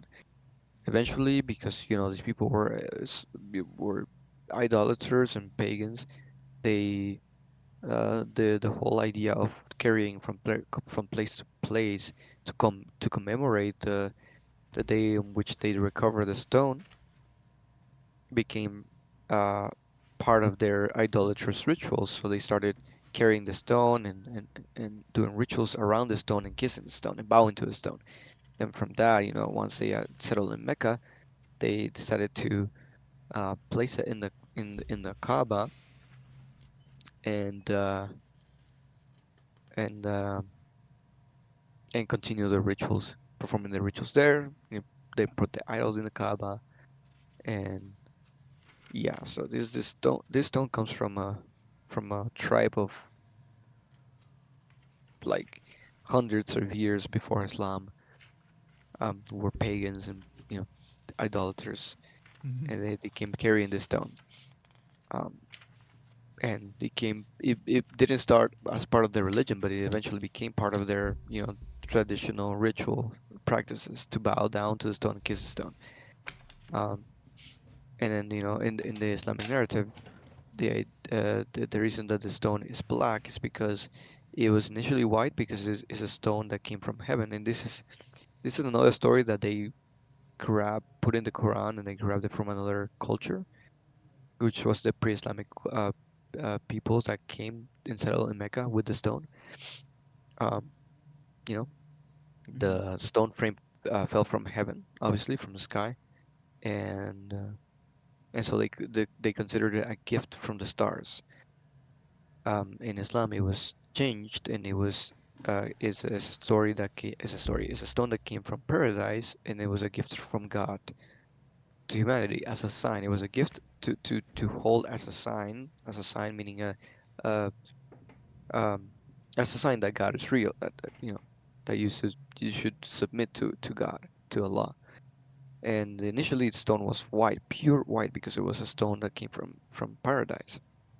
And because people continued to touch it and kiss it, it uh, it was infused with all the sins of humanity until it became black. And so the idea is you touch the stone, or you kiss the stone, and it will take away the sins that you have that you hold in your heart or whatever, or your body, whatever it is.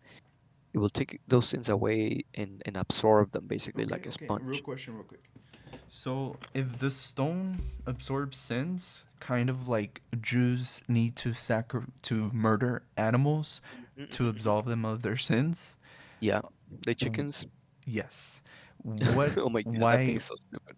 Why do Muslims believe in Christ? If his death do Mus okay, do Muslims believe in what the meaning of Jesus Christ's death? What it No, means? No. no, I'll get to that right now. So, good question though. So, all right, so the stone, comes from heaven, to take away your sins. Somehow, Shit, man. Muslims don't see a I problem, want to and this kiss the is, stone now. oh my god, dude, don't say that. You weirdo. All right, so, you know what? When I was, I think I was a year into my Islamic uh, learning, and I found out about the Kaaba, and I was like, hey, it's that black box that is somewhere in the Middle East. What's up with this black box? They told me about it. They told me this whole story, and they told me about the stone. I'm like, well, you guys kiss the stone and all that? Yeah, I'm like, first of all, I'm a germaphobe, so I'm not kissing that thing, first of all.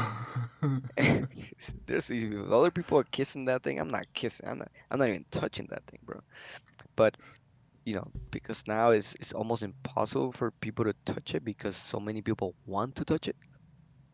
Um, it's enough for you to just point at it. If you point at it, it will cause the same effect. It will absorb your sins. Just point at it for a little bit and then go about your And day. who ordained this? Who made I this I canon? I I still don't know who, but it's probably some new scholar because that Is was not part of this it. is this stone in the That's, Quran? Sorry, like yeah, as in. so the story about the stone falling from the sky, Mhm. it's I think it's in the Quran, but let me make sure. I'm not sure, but I was just told about the story, and I learned from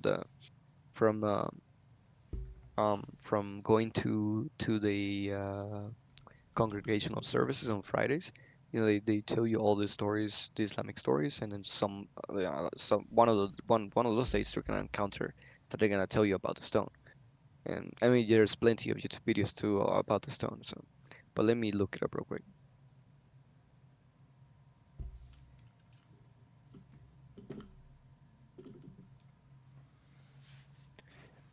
So Google says no, the story about the black stone is not explicitly mentioned in the Quran. It is primarily found in Islamic traditions of the Hadith. Yeah, so No, it is in the Hadith, and this it's is in the why it's very sayings. in the sayings and teachings. Yeah. So and this is why it's very it's a story that has a that is very well, detailed.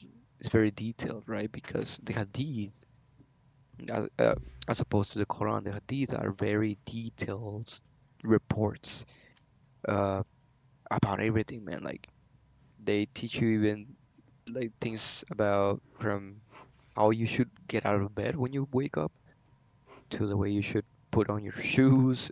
It's ridiculous. And but How do you anyways, put on your shoes? well, you start right with your right Are foot. You are got you first of all, are you standing up or sitting down? it doesn't matter, but as long as you It stay static and okay. I don't want to move. know if this actually. How do you put on your pants? Does it talk about that? I'm not sure. It might, but if The you would only like if there would be a specific way to do it, I would say you start with your leg, with your right leg, and then the your left leg. the only reason I asked this in particularly is because my we have a lady who pretty much massages us, and she tells us you're not supposed to us whenever you're putting on your pants, you're not supposed to be standing up, you're supposed to be sitting down Mm. because she says that that affects your the nerves on your sides of your thighs, Mm-hmm. inner and maybe outer, and that's Mm-hmm. what causes like bunches of nerves.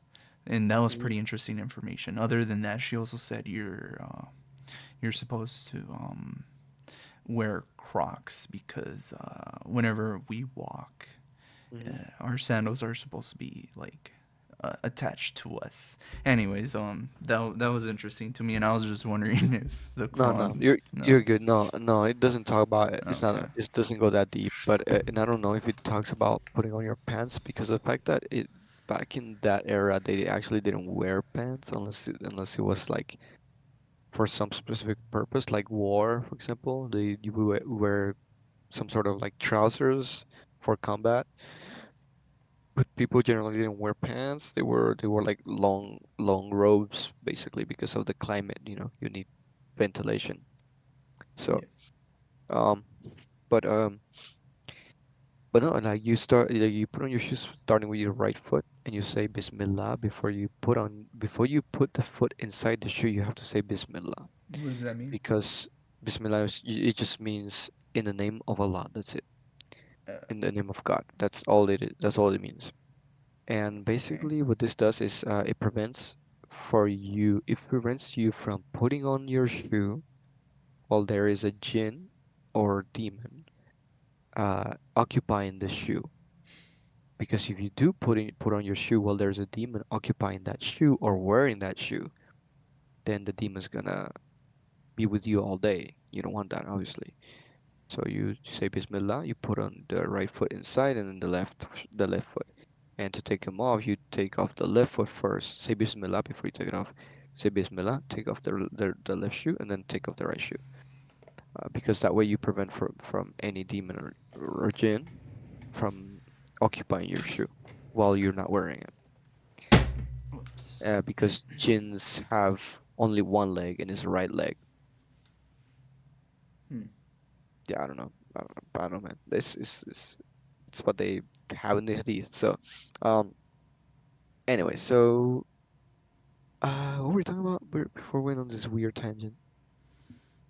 Uh, We're basically talking about Paul. oh yeah, and then the Kaaba, right? And I told him I learned about the story of the Kaaba, and I said, no, I'm not gonna touch that thing. And then dude, I was like, dude, I left Catholicism because I didn't want to be kissing statues or any Pope's ring or something. um, or like I didn't, you know, it's not like I think like a picture of the Virgin Mary is gonna give me miracles. It's not. I'm not like saying those things to be mean or blasphemous. I'm just saying like you gotta be careful about figures, you know, and differentiate between veneration and worship, or respect and worship, because that's what happens a lot in like in the Catholic world. People, the line between veneration, respect, and worship have been blurred out. So now you have all these people who actually worship the images, like the images are Idolatry. somehow divine, and then it becomes idolatry rather than holding these images out of respect and veneration, you know, Yeah, I or agree with you. commemoration. Yeah, like for example, like when you put a frame picture of your of a family member that passed away in your house, you're not worshiping or something, No, you're the person that remembering died. them. Their You just memory. remember them, and you know that they're a you know, they're a person that you love and respect, and you just want to keep them in memory and put them out there in the house. This is the way, you know, the whole iconography of the church started, but it devolved from that, it devolved into what we have now, which is complete idol worship, and it's insane. And I don't like that, and I don't believe it. That's why I stepped away from Catholicism in the first place.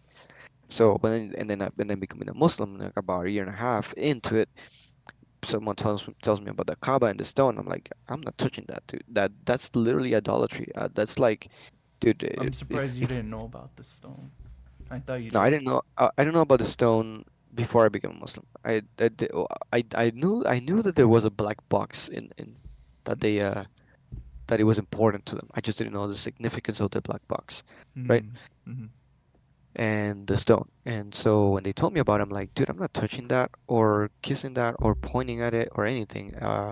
It's absurd and it's idolatry. Is an object and it's a meteorite. It's not black because it absorbed the sins of people. It's black because meteorites are black. Like when they land, they you know the color changes because of the contents of the metal in them. That's what meteorites look like. Meteorites look black all the time. They look black, and sometimes they have a little bit of rust because of all the iron content they have. So they're not gonna tell me this stone absorbed the sins of humanity and became black. No, this stone has always been black. Um, and nowadays they don't even have the entire stone. What they have is like little fragments because there was a war back in the day. I don't remember when, but there was a war where someone launched catapults at the Kaaba and broke it and broke the stone into pieces. So someone took took on the task of recovering the fragments, but they were only able to recover like 8 fragments, and they put those fragments encased in black tar, and that's what they have nowadays. Just a 8 fragments encrusted in black tar and then fused into the corner of the Kaaba. That's what they have nowadays. They don't even have the entire stone anymore. Oh, I didn't know that. Yeah, yeah. So, but yeah, like I'm like I'm not. There's no way I'm touching that thing or kissing it or, cause dude, like if you're telling me Where's the temple of the dome located Temple of the exactly? Dome, that's in Jerusalem. Yeah, Jerusalem. the Dome of the Rock is in Yeah. Jerusalem. Yeah, Is that in the and West Bank? that is in the West Bank, I believe. Yeah, actually, it's in. Let me see. Yeah, Dome of the Rock, Jerusalem. It's a mosque in Jerusalem, and Jerusalem is Israel controlled territory in the West Bank. Yep. Mm, so it's part of it's part of Mm, Palestinian territory, but It's it's mm, controlled by it's Israel.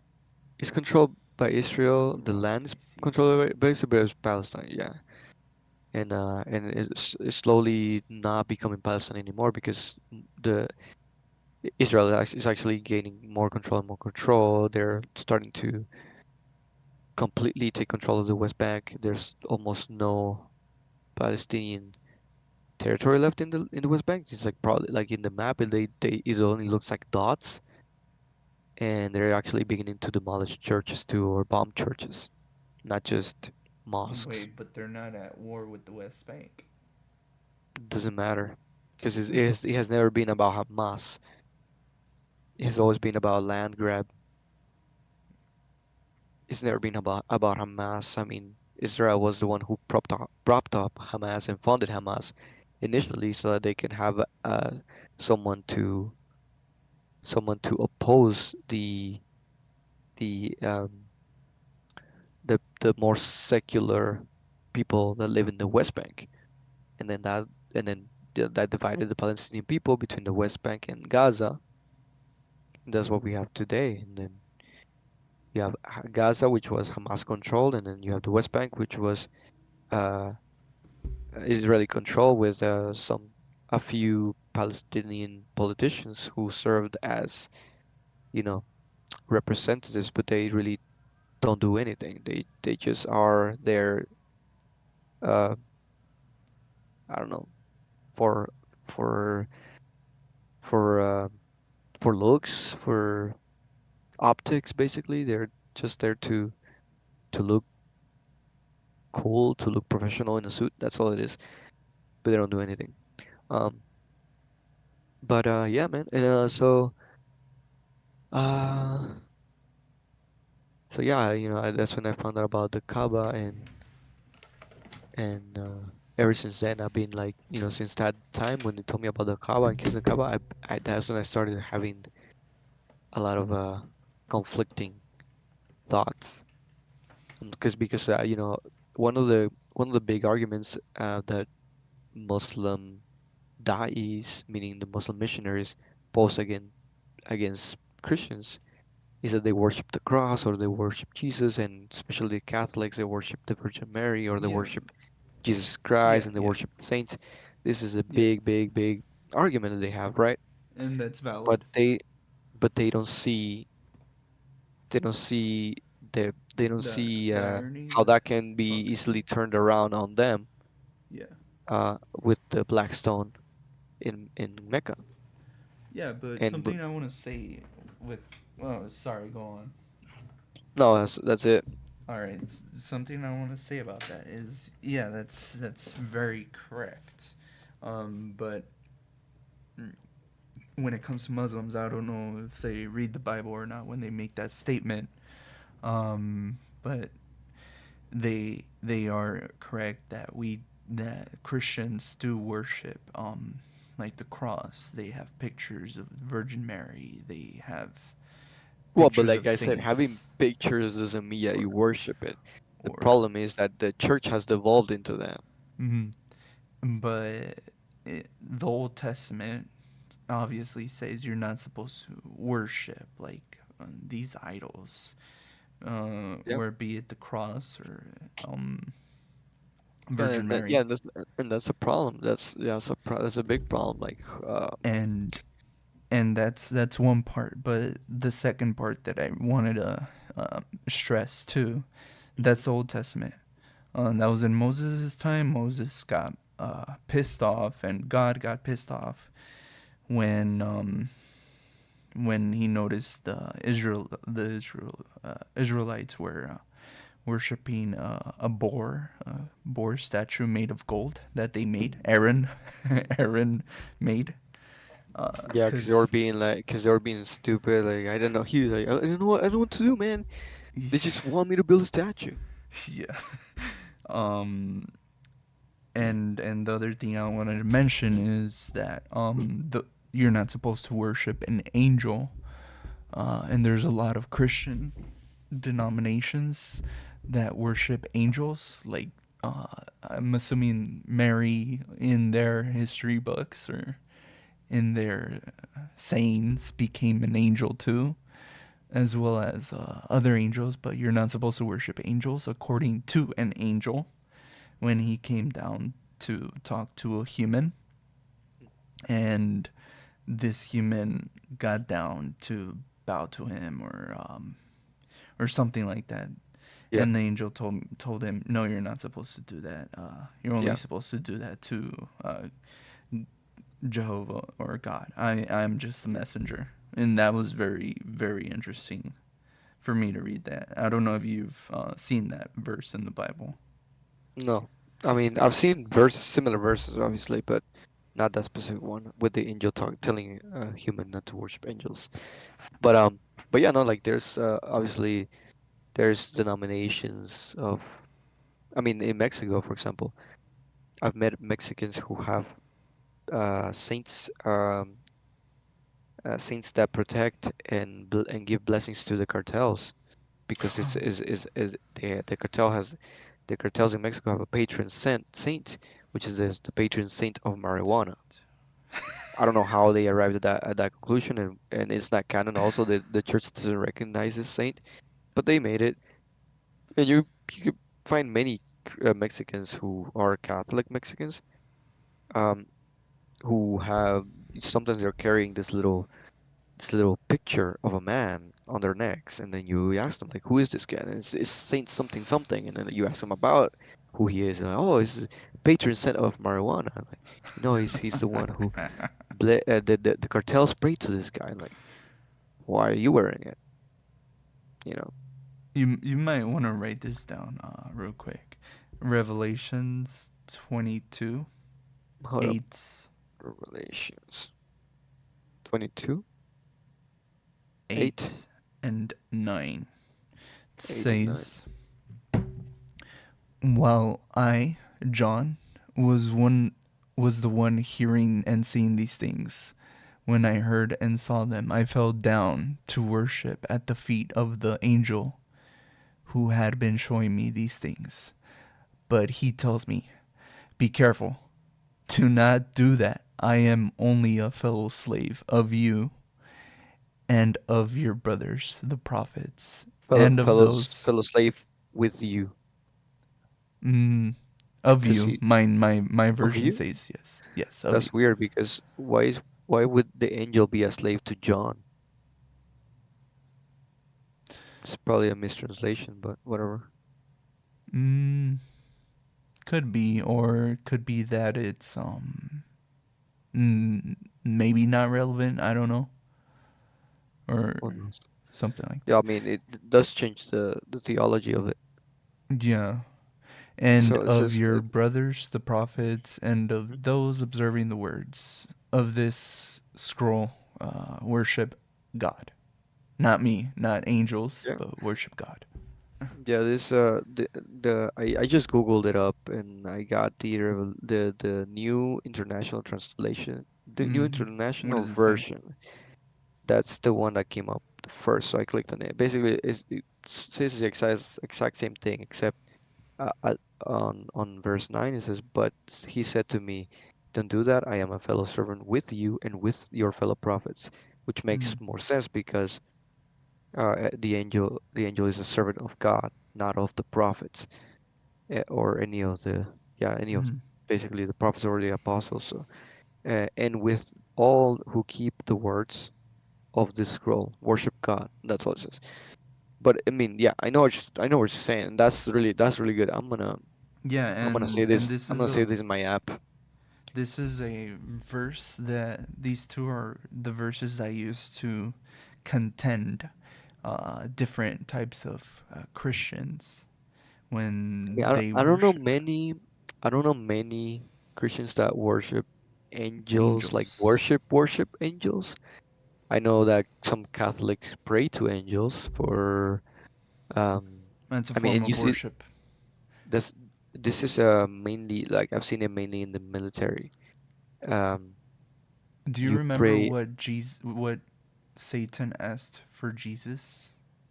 Hmm, in what instance when When he's he was tempting, in the he's desert. given the Yeah, temptations. yeah. Told him like I mean I mean so he told him many things. One of them was the one I remember right now is where he told him to bow to him and he would give or to Give one act of worship.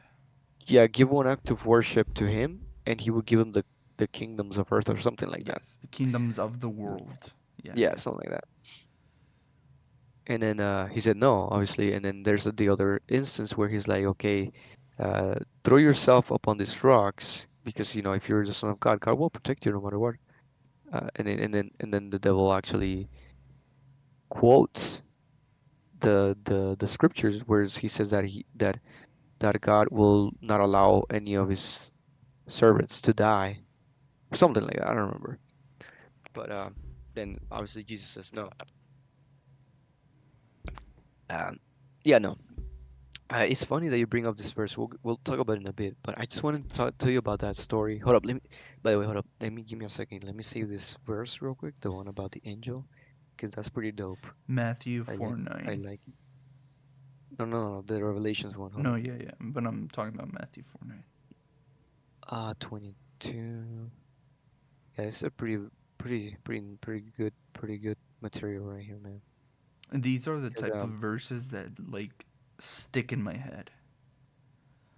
cause like it's because you know why they're probably easy to stick in your head, or in Because they're anyone really. significant to me. They're significant in the sense that you see people doing the things that the Bible's telling them not to do. You know, Mm-hmm. you're like, what the heck, bro? Like, dude, we're being told not to do this. Why are you doing this? And it's like, well, yeah. So it's super significant because it makes you kind of like flip out. At least it makes me like get frustrated. Me- When I'm studying Islam and I read something that it tells me, or it tells anyone who's reading it, don't do this, right? And then I see Muslims doing that specific thing. I'm like, what the freak, bro? Like, like for example, putting your own culture above your religion, or taking your religion as a mere game, or as a mere tradition, or a cultural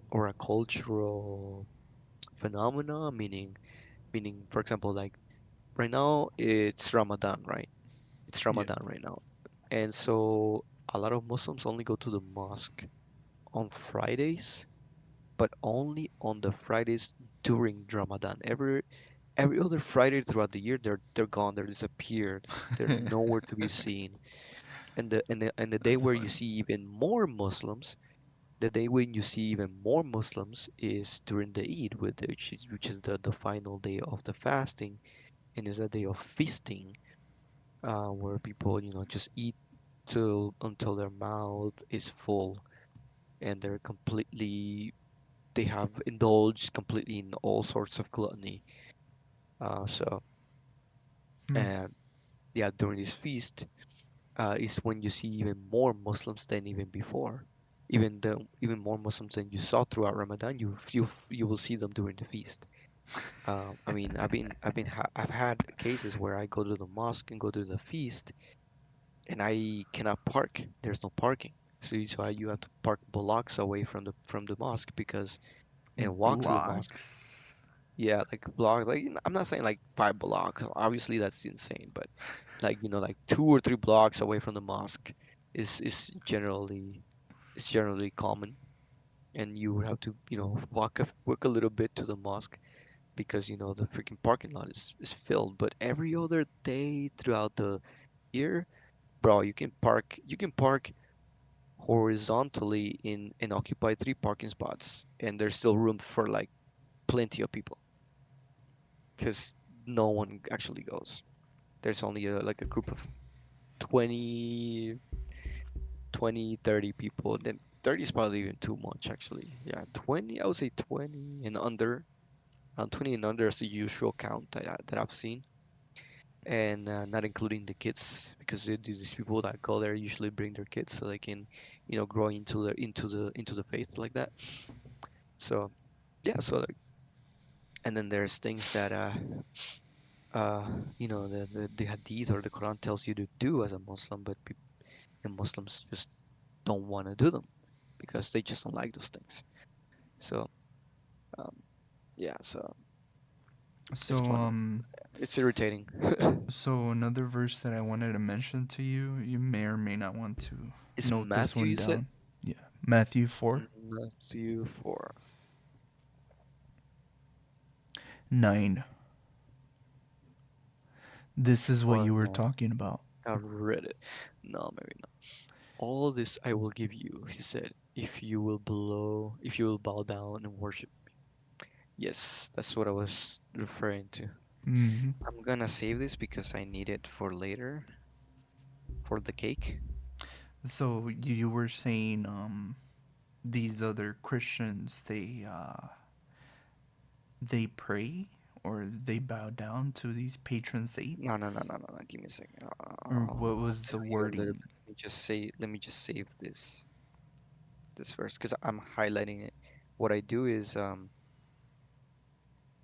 I uh I highlight the verse so that on the app so that I know, and I put a specific color on the highlight so I know what I'm gonna discuss when I talk about that verse. Um uh so no, what I was saying is I've seen many people, especially in the army, um and it's because of the whole warrior culture. Um Not the army per se, but the military as a Oh my whole. god, I was gonna say this so cringe, dude. It is War. cringe because of Hey, the hey, warrior culture. before anything, I wanted to say this real quick, dude. What? Thank you for your service. Oh my god, I'm gonna block you, bro. I'm gonna block you. I'm gonna Go block you and on. culture you. I'm gonna get you shadow banned. What were I you gonna swear. say though? All right. The warrior culture. I'm trying to keep my cool, man, and trying not to say something I guess unchristian. But whatever. I'll get you back in a bit. All right. So yeah, the warrior culture, the cringe warrior culture of the military, right? Um, I mean, you can see it like they sell T-shirts, geared towards soldiers with angel pictures of angels in the back and a prayer in the front. And basically, these prayers are a prayer that you would just say, whenever you feel like praying, you would read the prayer, and this prayer is basically asking the angel to give you protection or to protect you wherever you go, like to be your guardian angel, basically, or to uh, give you courage or protect your family, whatever the case may be. Whatever the prayer is saying, basically, that's just is what you're asking the angel to do for you. Um, and I've seen that a lot in the military, and then there is obviously the other Christians, not necessarily Catholics only, but many Christians who pray to their guardian angel. There is this belief that everyone has a guardian angel. Uh, uh, Everyone who has been baptized a Christian has a guardian angel with them at all times, who protects you, keeps you safe, whatever it is. Uh, and then people, especially kids, and I've seen this a lot in America. The And this is kids, a Christian belief. I don't know. Well, I mean, I know it's obviously Christian, but I don't know where it comes from. I don't know why people hold this belief. It's just a thing I've seen, just like the whole Saint marijuana guy in Mexico. It's just something that came out and people started doing it, and I really Yeah, don't know how. there's a ton of saints in Yeah, Mexico. I've heard of it too. yeah, I don't even know how they came about, but it's a thing that people do, and I've just not been that interested to find out.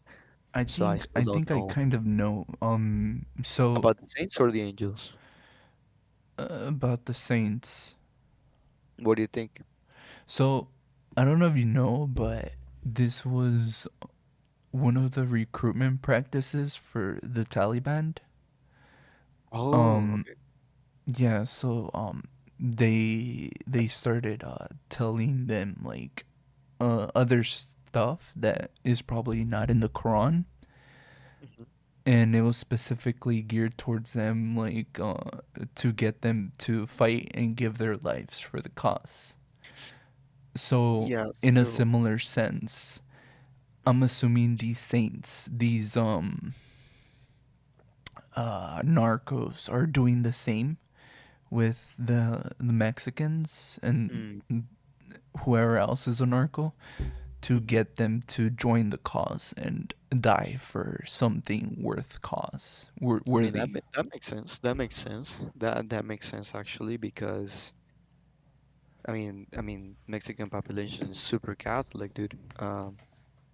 Shoot, I think Mexico is the country with the most Catholic people in all of Latin America. Um, so it would make sense. The Taliban, they were told a lot of things that are not found in Islam or even in the Quran, and this they encouraged them to join the Taliban, the ISIS, and do the things they do. Um, so yeah, it makes sense. I mean, I wouldn't put it past the cartels from doing something like that. To mold young impressionable minds, Yeah, give them money, mold them, and yeah, tell especially them, the ones who don't want to do the whole cartel thing because they're Christian and they believe in God and they think that the whole drug trafficking thing is a bad thing, and you show them a saint, maybe that changes their mind. Who knows? yeah, Even if it's not necessarily to kill a person, an enemy cartel member, but maybe it's just giving them information, spying on people, spying on neighbors, that sort of stuff. Maybe it even comes to that, yeah. because cartels have their networks of people that help them, carry out their deeds. But yeah, man, like, and then how you mentioned that story about the only time where Jesus actually becomes violent in the Bible. Yeah. I think I told you this too, because I was angry. I was like so fuming. Dude, I was fuming about this. All right, so this is during my peak. I would say my peak Islamic moment or my peak Islamic um, phase. This is when I have reached max level boss Muslim, and I am like I'm like, dude, the only thing I'm missing is my beard, bro. But I'm prepared to like live as a shepherd, herding goats and whatever for the rest of my life, and live a humble Muslim life. You know, that's like the peak of my Muslim phase, right? And then so I go to the congregational service on a Friday, um, uh, during the really close to the Halloween times, right? And you know how I feel about Halloween. Uh, Yeah, I think we've talked about it in the yeah, we talked past. about it. It's a pagan thing. It shouldn't be done by Christians, even though some Catholics say that it has been hijacked by pagans. I don't, but I still have to do the research on that to inform myself better. All I know that is that the how pagans do practice something that closely resembles Halloween way too much for me to say that it is something Christian. Because I mean, think about it. What about trick or treating and dressing like demons and stuff, and ghouls and whatever? What about that tells you Screams Christian? Christian. Well, What about that I'm pretty. displays Christian belief? What about that? What about that tells you anything about God or the gospel? What about that helps you learn about God? Nothing. Nothing, but as a young Christian growing up here in the U.S., I Halloween was never a Christian tradition though. It was more of a holiday. Yeah, it was a more of an American thing, an American Yeah, holiday. whereas if you compare it to Christmas, it was Yeah, more so people believed that that was the birthday of Jesus Christ. yeah, And that's one of the reasons people would celebrate it, other than yeah, presents. Those yeah, I akin that more to Christianity than yeah. Halloween. No, but yeah, but there's people or Catholic people who say that it's uh Halloween is a hijacked holiday from Christianity, and I forget what exactly what Christian tradition it is, but it has something to do with dead people, basically praying for those Oh, who have you're talking died. about the Mexican No, tradition no, for no, El no, Dia de it's not los even. Muertos?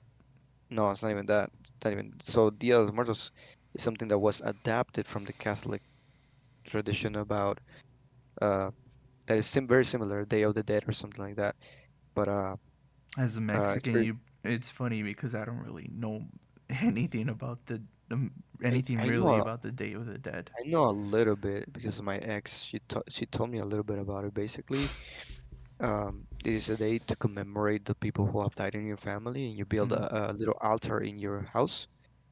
You can also do it outside of your house if you want to. Like for the really religious people, they do it outside their house. They don't do the altar inside their house. But for the people who really don't care, they'll do it inside their house, and then you'll put an altar with a bunch of sugary treats. Sugary. That's where the this little sugar skull candies come from. You have seen those sugar skull Yeah, candies? yeah, yeah. Yeah. So that's where they come from. The idea of this, it's a skull, and it represents death, and so they buy these all these sugary treats and bread and put them out in the altar with the pictures of the people who they want to remember. And it's basically you by setting up this altar and these calls and all this bread and treats, you're inviting your dead to come into your house and eat with you throughout those times, to have something to eat, to have a snack, which is absolutely insane to think something like that. That's basically a very pre-Christian belief. Is the stuff that the Aztecs believe. But the Catholics made a compromise to help to help convert more Aztecs to the religion. And the church has done this throughout history, Oh yeah. where they help uh, where they make it easy for people who are being conquered to convert to Christianity Yeah, that's by one of my. by That's one allowing of them the. to still practice some other beliefs.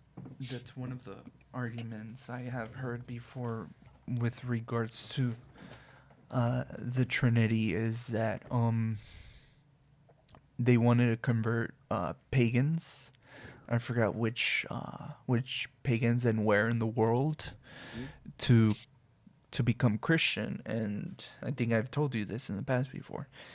And pagans would not accept one god, so um, that's Well, when the Christians mhm. told them we have three gods: Jesus, God, and the Holy Spirit, the Trinity, the trio. Yeah.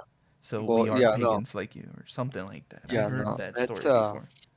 yeah, no. I know what you're talking about, but I don't think that story is actually factual because I've been doing Yeah. also research on the Trinity, and essentially the easiest way to explain the Trinity is God is only one, but He has three ways in which He expresses Himself.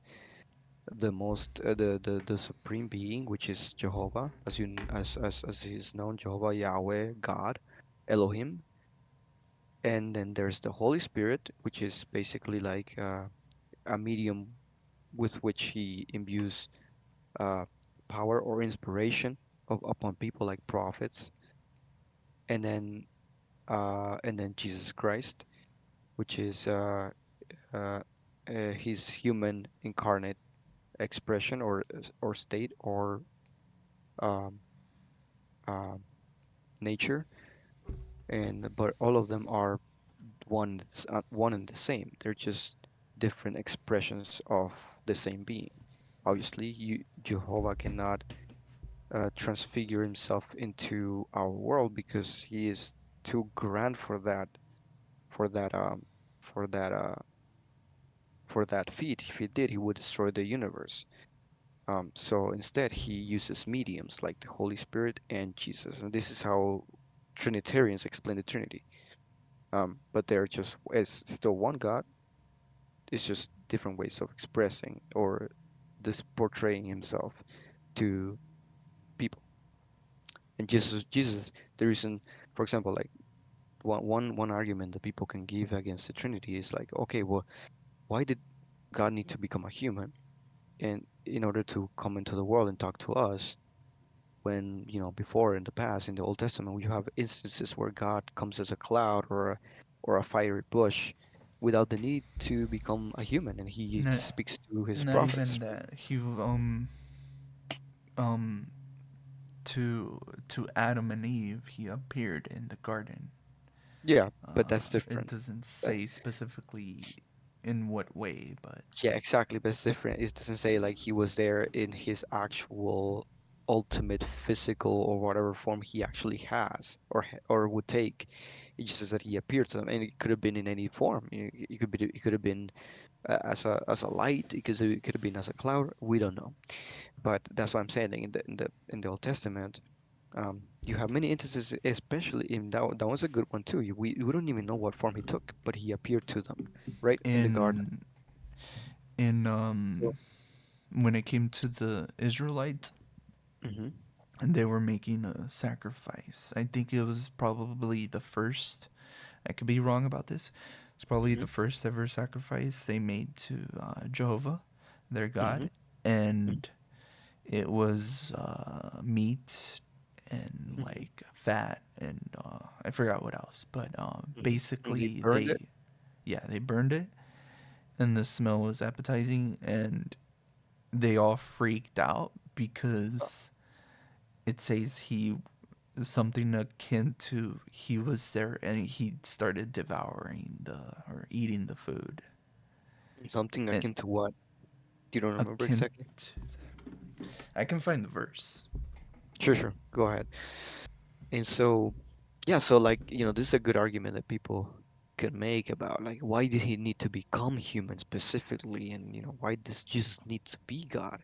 Why is there a necessity for Jesus to be God in order for him to do all the things he did or to be who he was?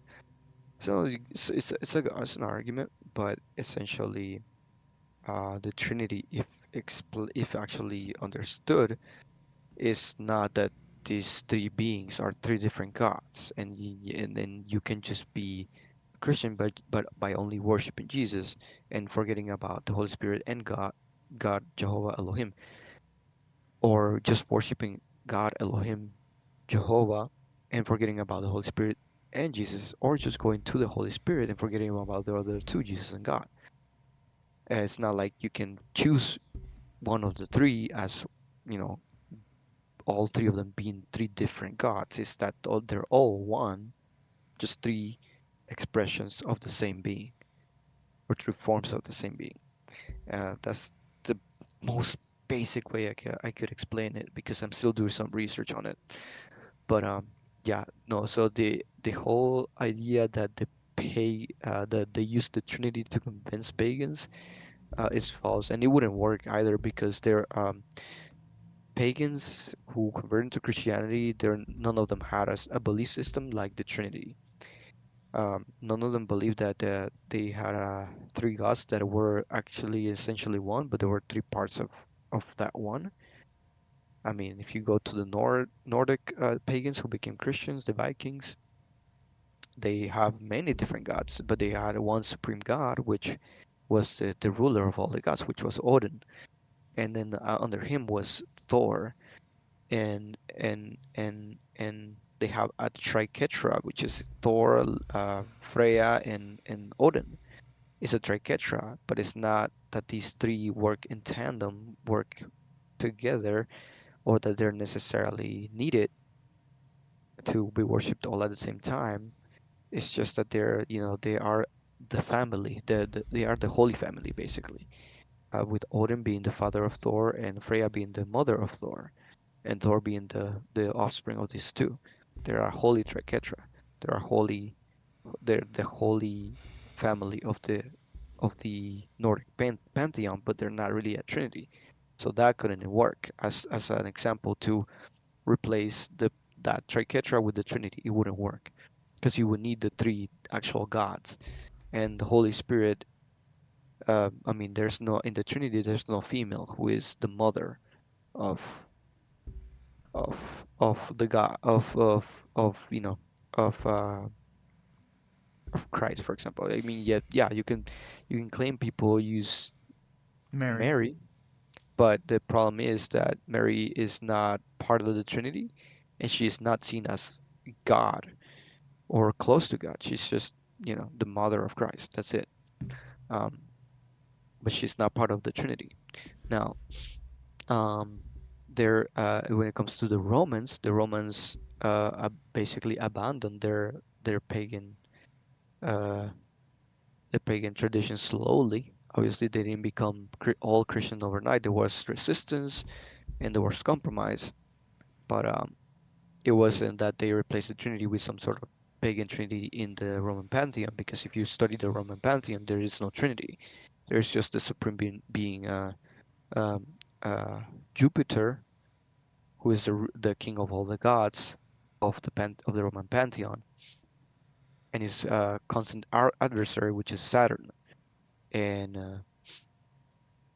and in the Greek pantheon, you have Zeus, who is the king of the Olympians, and Hades, his constant adversary, and then the father of all the gods, who is Kronos. So no, there's no Trinity. In any of the pagan uh, people who became Christian. Um, so no, it wouldn't work. But there are things that the Catholic Church compromise, and and you have to look at the people uh, with whom they were uh, they were holding those compromises with. For example, the Aztecs. Now you have the Mexicans doing the whole Dia de los Muertos thing. That was a compromise the Catholic Church made. They didn't ban it because they wanted to make it easy for the Aztecs to convert to Christianity, so that they allowed them to keep the whole uh, the Day of the Dead thing. And there's other. I'm pretty sure there's other instances, but generally in Europe, the whole pagan thing faded out completely, because Christianity remained there for longer than it has been here in America. So, um, problem is here in America. I mean, at least for Mexico, um, if you look at the rest of Hispanic America, the rest of Hispanic America doesn't have beliefs like the Day of the Dead, where they make it, where they make all these uh, ornate altars, and invite dead people to eat with them in their house. Day of the Dead in the rest of Hispanic America, it's just Day of the Dead. You go to the graveyard and you go to the cemetery and you go and clean the tomb of your dead people.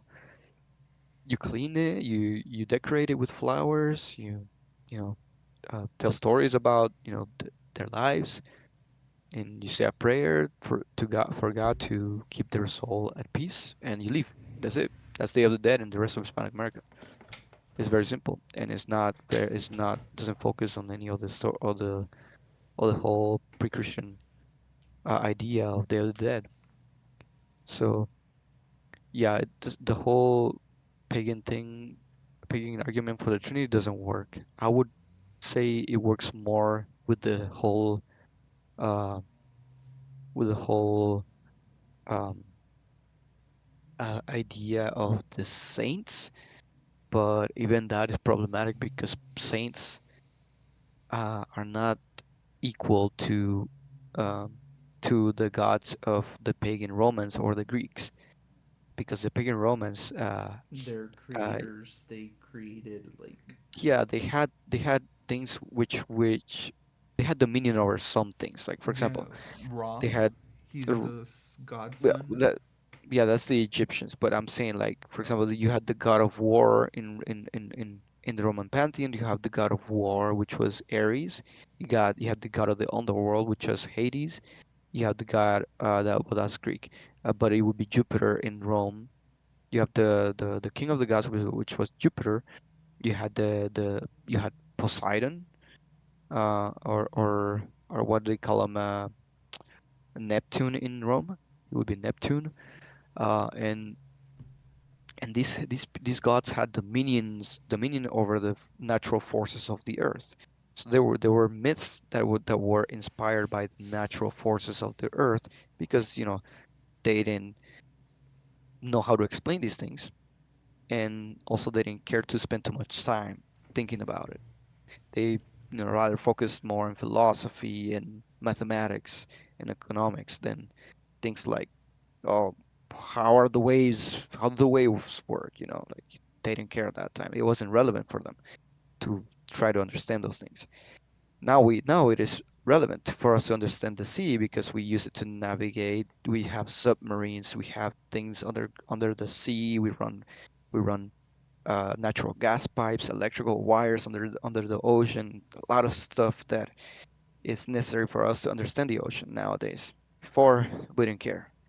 Well, at least people didn't care. So they would say, "Oh, freaking Neptune is the one who controls the sea." So we just pray to Neptune so that there's no tsunami or some sort of stuff. Like you going on an adventure, you're going to go fish, or you're going to go travel to another continent for business, whatever. Pray to the patron god of the sea, which is Neptune, and he'll favor you if he favors you.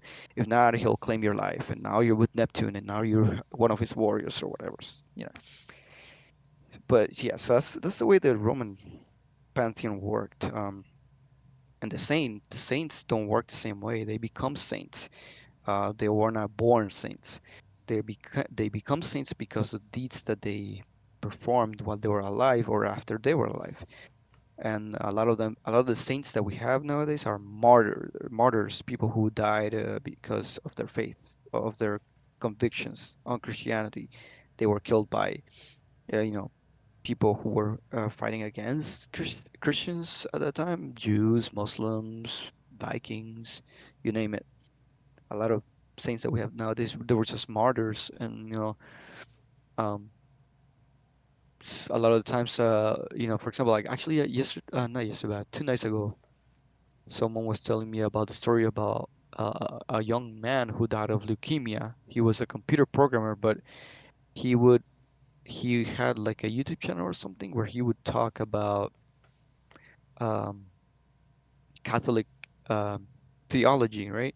And he would teach people about Catholicism. And he died, and they found that his body is not decomposing. His body is remaining preserved, and like it almost looks like he's asleep. And I saw you can watch him. I forget his name, but I'll try to find him. Let me just go use the restroom real quick, but I'll try to find him when I come back. And this guy, it looks like he's asleep. He doesn't look dead. He's not decomposing. And apparently there was a kid who used to follow him. He was a so he was an influencer, like I said. But one of his followers um, asked him, like, now that he was dead, it was like, pray for me, I'm sick, and this and that. So after the prayer, the kid got cured from whatever he had, and because of that, they considered that it was miraculous that this dead kid interceded with God for his one of his followers. That's what saints are supposed to do: intercede for you, not that they will give you something, not that they have the power to do something for you. It's more like they have ascended to a level of in spirit. They have ascended to a different level, and so you go to them as a friend, as you would ask a friend, and ask a favor of a friend, and tell them like, hey, I'm struggling. I need help with this, and then you leave it up to your faith in God, that and hope that your friend will help you with this favor. And if this friend helps you, uh, then that's considered a miracle performed by the saint, even if the saint is dead. And this is the whole understanding of the Catholic sainthood.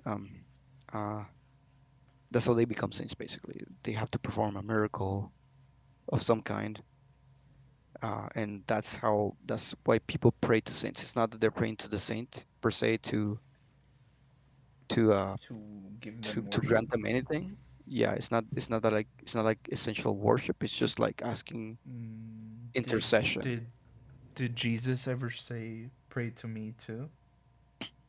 I don't know. I don't know, but I need to use the restroom. Hold up. All I'll be right, back. I'm gonna end the stream. For now, we could come All right, back all right, in a bit. all right, all right.